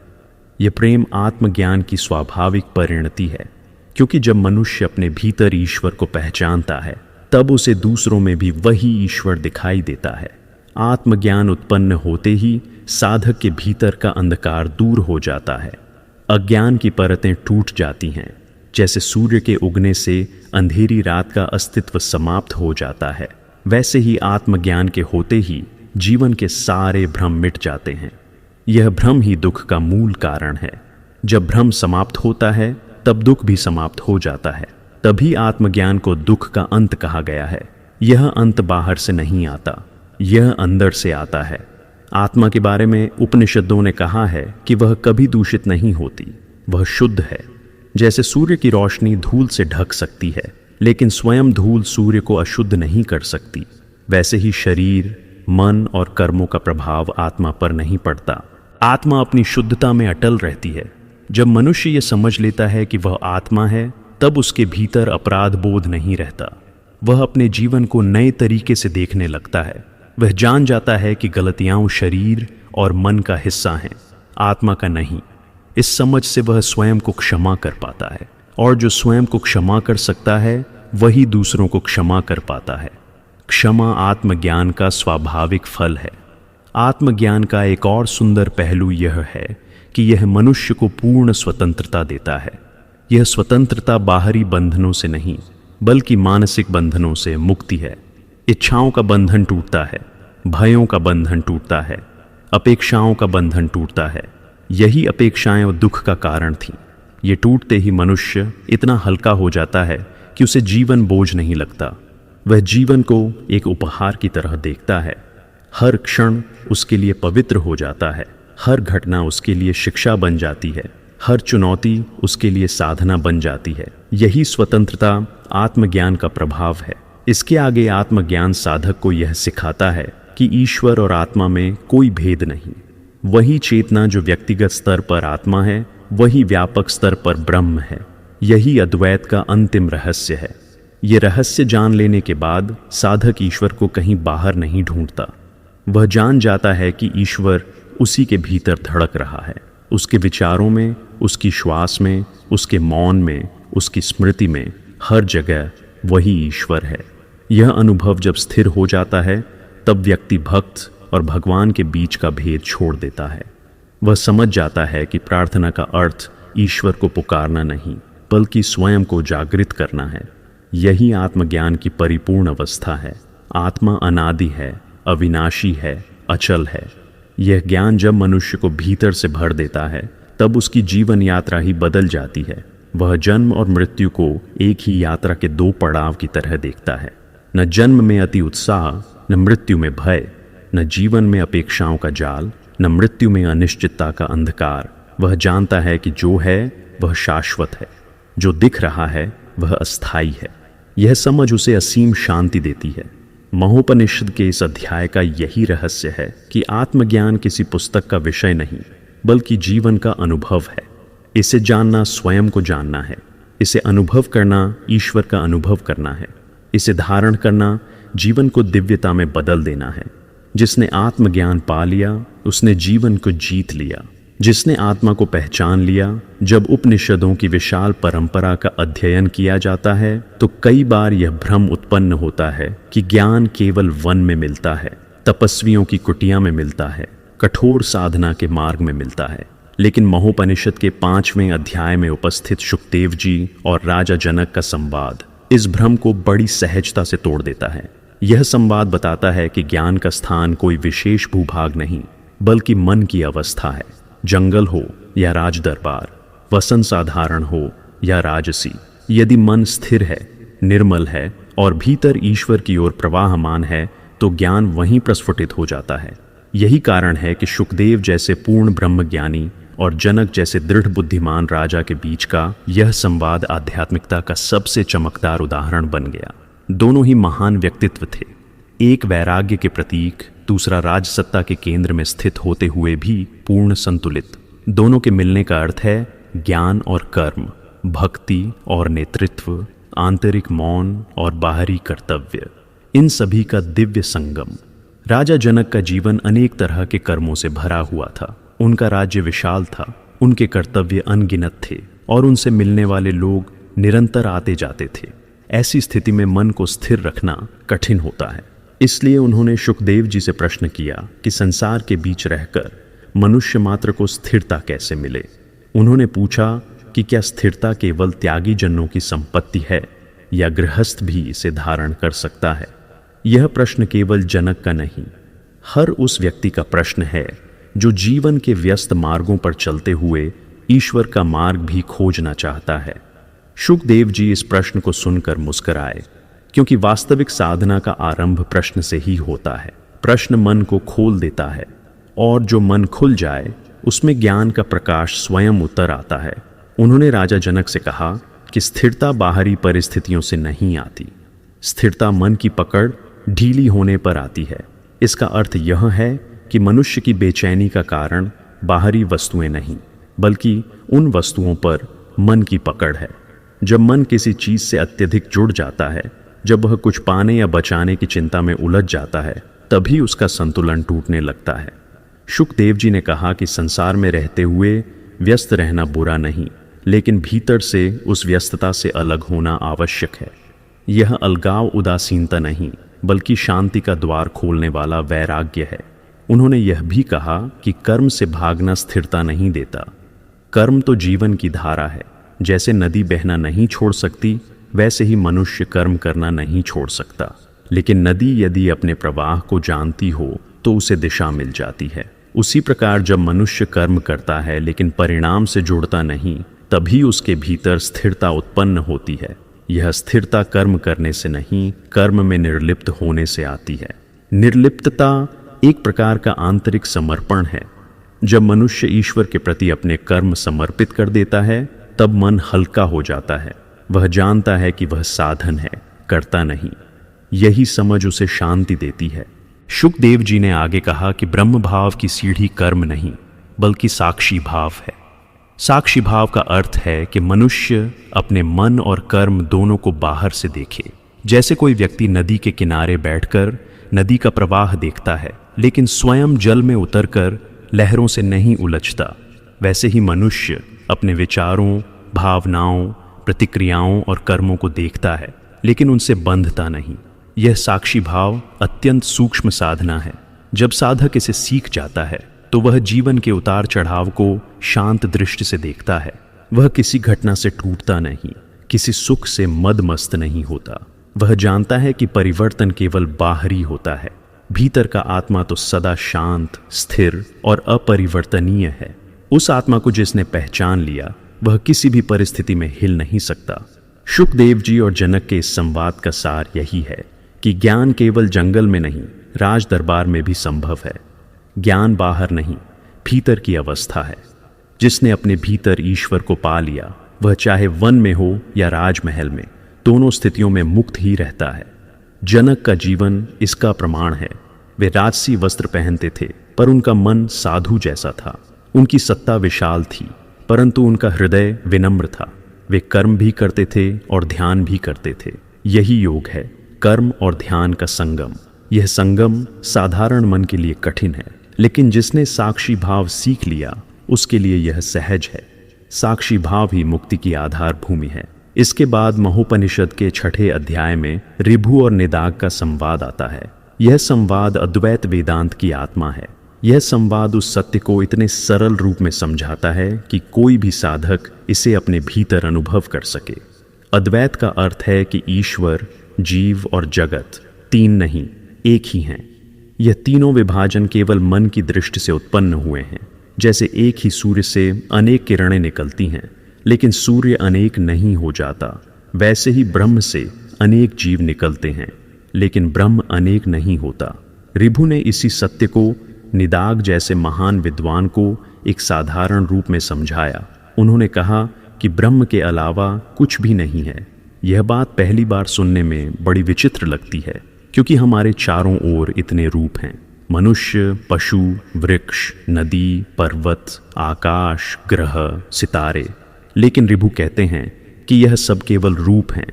जैसे समुद्र की लहरें समुद्र से अलग नहीं होती, वैसे ही जगत ब्रह्म से अलग नहीं है। यदि कोई व्यक्ति केवल लहरों को देखे और समुद्र को भूल जाए तो वह सत्य का केवल आधा भाग ही देख रहा है। लेकिन जब उसे पता चलता है कि लहर केवल समुद्र का रूप है, तब उसका भ्रम मिट जाता है। इसी प्रकार जो व्यक्ति केवल शरीर और नाम देखता है वह आधा सत्य जानता है। पूरा सत्य यह है कि हर जीव के पीछे वही एक चेतना है। इसी चेतना को ब्रह्म कहा गया है। यह चेतना न जन्म लेती है, न मरती है, न बदलती है, न घटती है। यही अद्वैत का ज्ञान है। ऋभु आगे कहते हैं कि जो भेद दिखाई देता है वह केवल मन की दृष्टि है। इसका अर्थ यह है कि विभाजन वास्तविक नहीं, हमारे मन की रचना है। मन ने ही यह मैं हूँ, यह दूसरा है, यह मेरा है, यह उसका है, यह अच्छा है, यह बुरा है, जैसे भेद बनाए हैं। यह भेद ही दुख का मूल कारण है।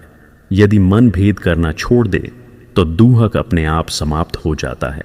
यह समझने के लिए मन का शांत होना आवश्यक है। जब मन शांत होता है तभी वह एक रास्ता को देख पाता है। तब वह यह अनुभव कर लेता है कि सब कुछ एक ही है, सब एक ही चेतना में स्थित हैं, उसी चेतना से उत्पन्न हुए हैं और उसी चेतना में विलीन होने वाले हैं। ऋभु बताते हैं कि सब कुछ उसी एक चेतना से बना है। यह केवल दार्शनिक विचार नहीं बल्कि आध्यात्मिक अनुभूति है। विज्ञान कहता है कि सब कुछ ऊर्जा है। उपनिषद कहते हैं कि सब कुछ चेतना है। यह चेतना ऊर्जा से भी सूक्ष्म है, यह नष्ट नहीं होती। यही चेतना पेड़ में भी है, जानवर में भी है, मनुष्य में भी है, आकाश में भी है, चंद्रमा में भी है। जब साधक इस चेतना को पहचान लेता है तब उसे किसी से भय नहीं रहता। जो विभाजन का परिणाम है वही भय है। जब विभाजन मिट जाता है भय भी मिट जाता है। यही अद्वैत का प्रभाव है। इस संवाद में यह भी बताया गया है कि जब साधक अद्वैत को समझ लेता है तब उसके भीतर का द्वंद्व समाप्त हो जाता है। द्वंद्व का अर्थ है मन का निरंतर संघर्ष। यह करूं या न करूं, यह अच्छा है या बुरा है, यह मेरा है या नहीं है। द्वंद्व मन को दुख देता है। लेकिन जब साधक यह समझ लेता है कि सब एक ही चेतना है तब यह संघर्ष समाप्त होने लगता है। फिर कोई द्वेष नहीं रहता, कोई लोभ नहीं रहता, कोई भय नहीं रहता। साधक का मन इतना शांत हो जाता है कि वह हर स्थिति में स्थिर रहता है। यही मन की अंतिम अवस्था है। यही अद्वैत की मंजिल है। यही वह स्थान है जहां भक्त और ब्रह्म एक हो जाते हैं। ऋभु और निदाग का यह संवाद केवल अद्वैत वेदांत की थ्योरी नहीं, बल्कि उसे जीने का मार्ग है। यह बताता है कि ज्ञान केवल शब्दों में नहीं, अनुभव में उतरता है।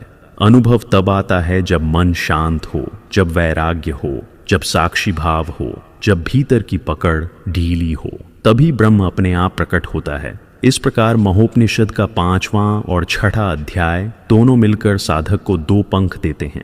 एक पंख व्यावहारिक आध्यात्मिकता का है, जिसे शुकदेव और जनक का संवाद समझाता है। दूसरा पंख अद्वैत की गहराई का है, जिसे ऋभु और निदाग का संवाद प्रकट करता है।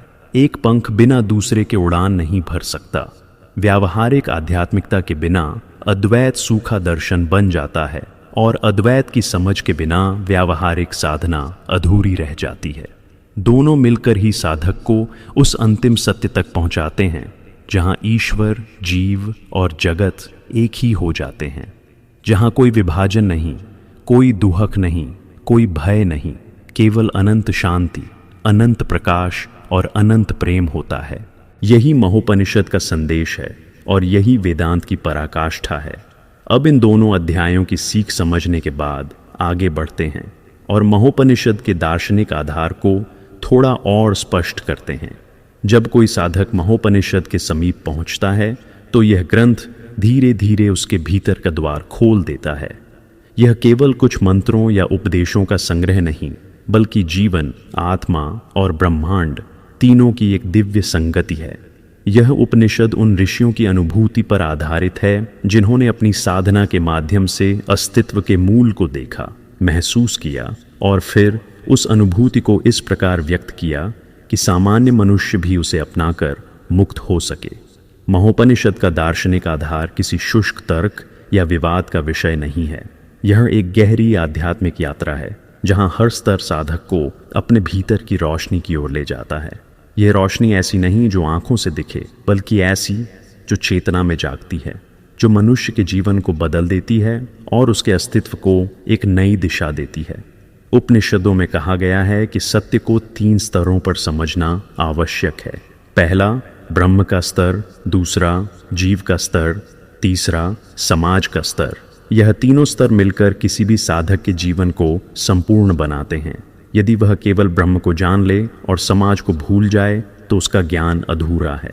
यदि वह केवल समाज की सेवा करे लेकिन अपने भीतर की चेतना को न जगाए तो उसका प्रयास आधा रह जाता है। और यदि वह स्वयं को जान ले लेकिन कर्तव्य की कला न सीखे तो वह संसार के प्रवाह में संतुलन खो सकता है। महोपनिषद इन तीनों स्तरों को एक ही दिव्य सूत्र में पिरोसा है।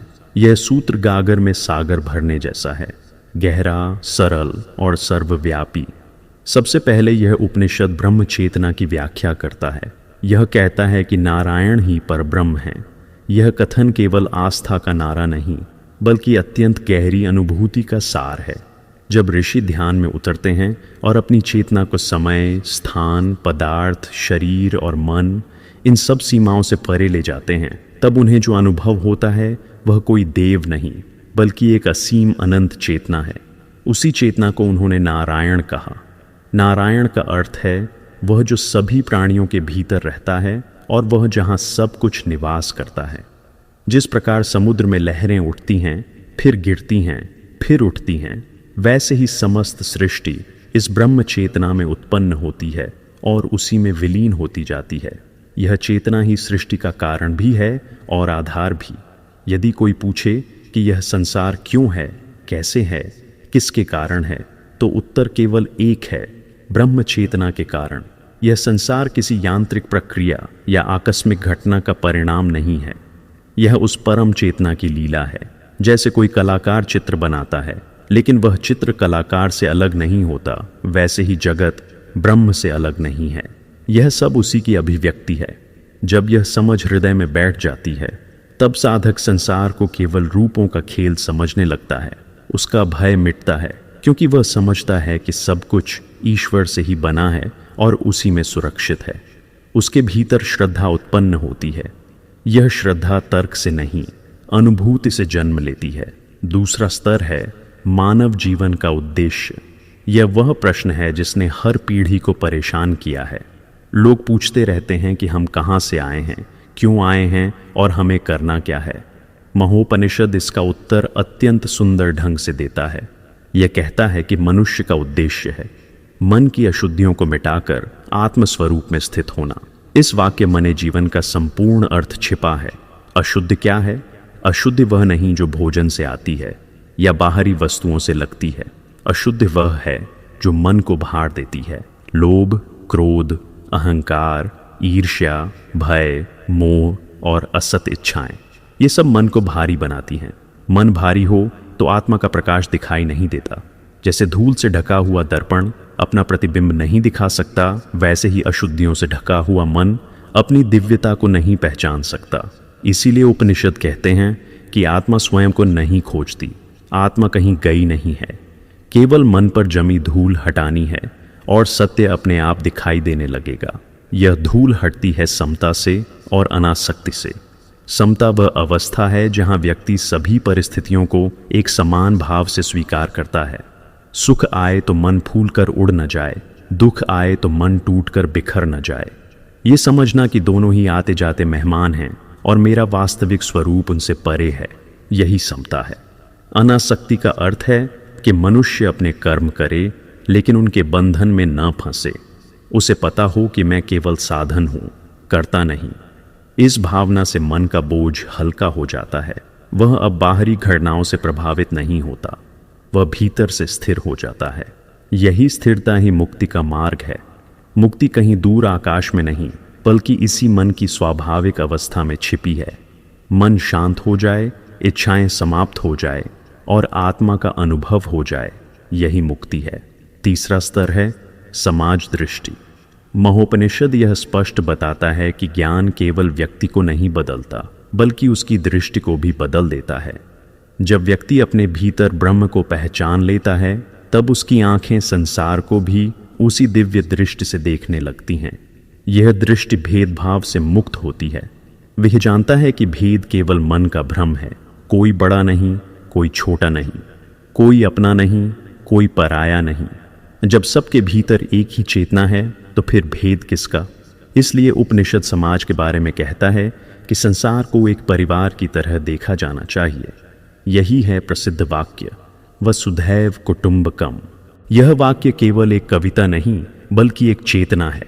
यह बताता है कि यदि मनुष्य अपनी संकीर्णता को छोड़ दे और उदार चरित्र को अपनाए, तो संसार में फिर संघर्ष कैसा, द्वेष कैसा, हिंसा कैसी।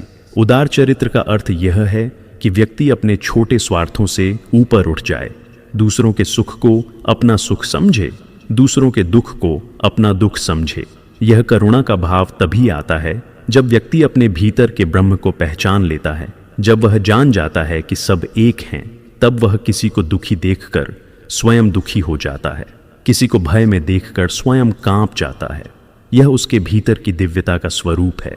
यही उपनिषद का आदर्श मानव है, भीतर मुक्त, बाहर उदार। जब इन तीनों स्तरों को जोड़ा जाता है, तब मनुष्य पूर्ण हो जाता है। ब्रह्म चेतना उसे आधार देती है, आत्मस्वरूप का ज्ञान उसे शांति देता है, समाज दृष्टि उसे करुणा और प्रेम देती है। यदि इनमें से एक भी कमी हो जाए तो संपूर्णता अधूरी रह जाती है। यदि ब्रह्म को जान लिया लेकिन समाज के प्रति करुणा न जागे, तो ज्ञान कठोर हो जाता है।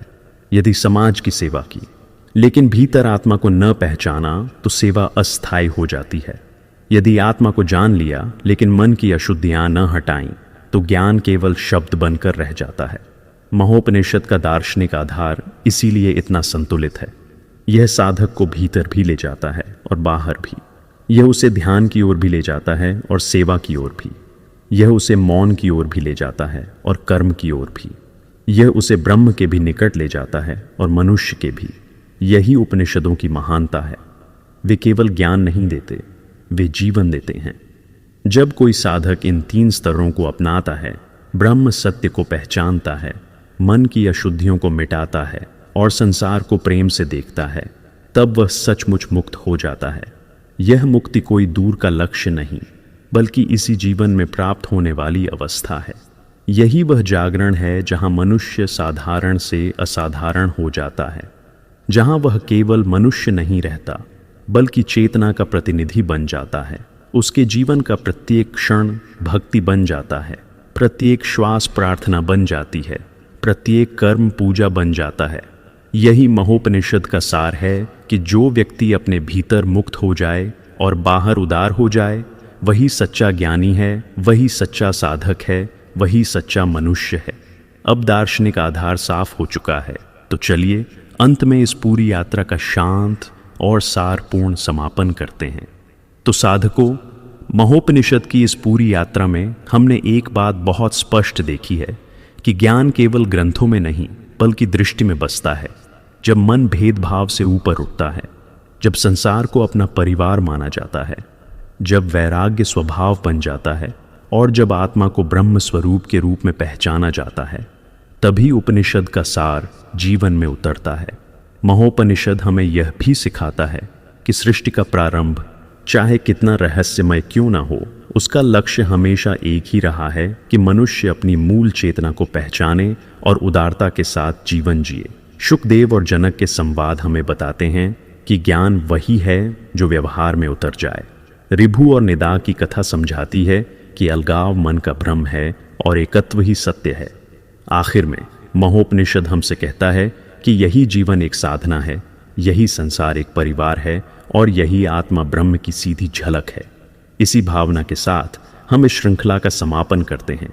आपका साथ इस यात्रा को अर्थ देता है। अगर आपको यह ज्ञान यात्रा पसंद आई हो तो सनातनी इतिहास चैनल को सब्सक्राइब करना न भूलें। आपका एक छोटा सा समर्थन हमें और भी प्रामाणिक, पौराणिक और आध्यात्मिक सामग्री लाने की शक्ति देता है। धन्यवाद साधकों। अगली दिव्य कथा और अगले उपनिषद के साथ फिर मिलेंगे।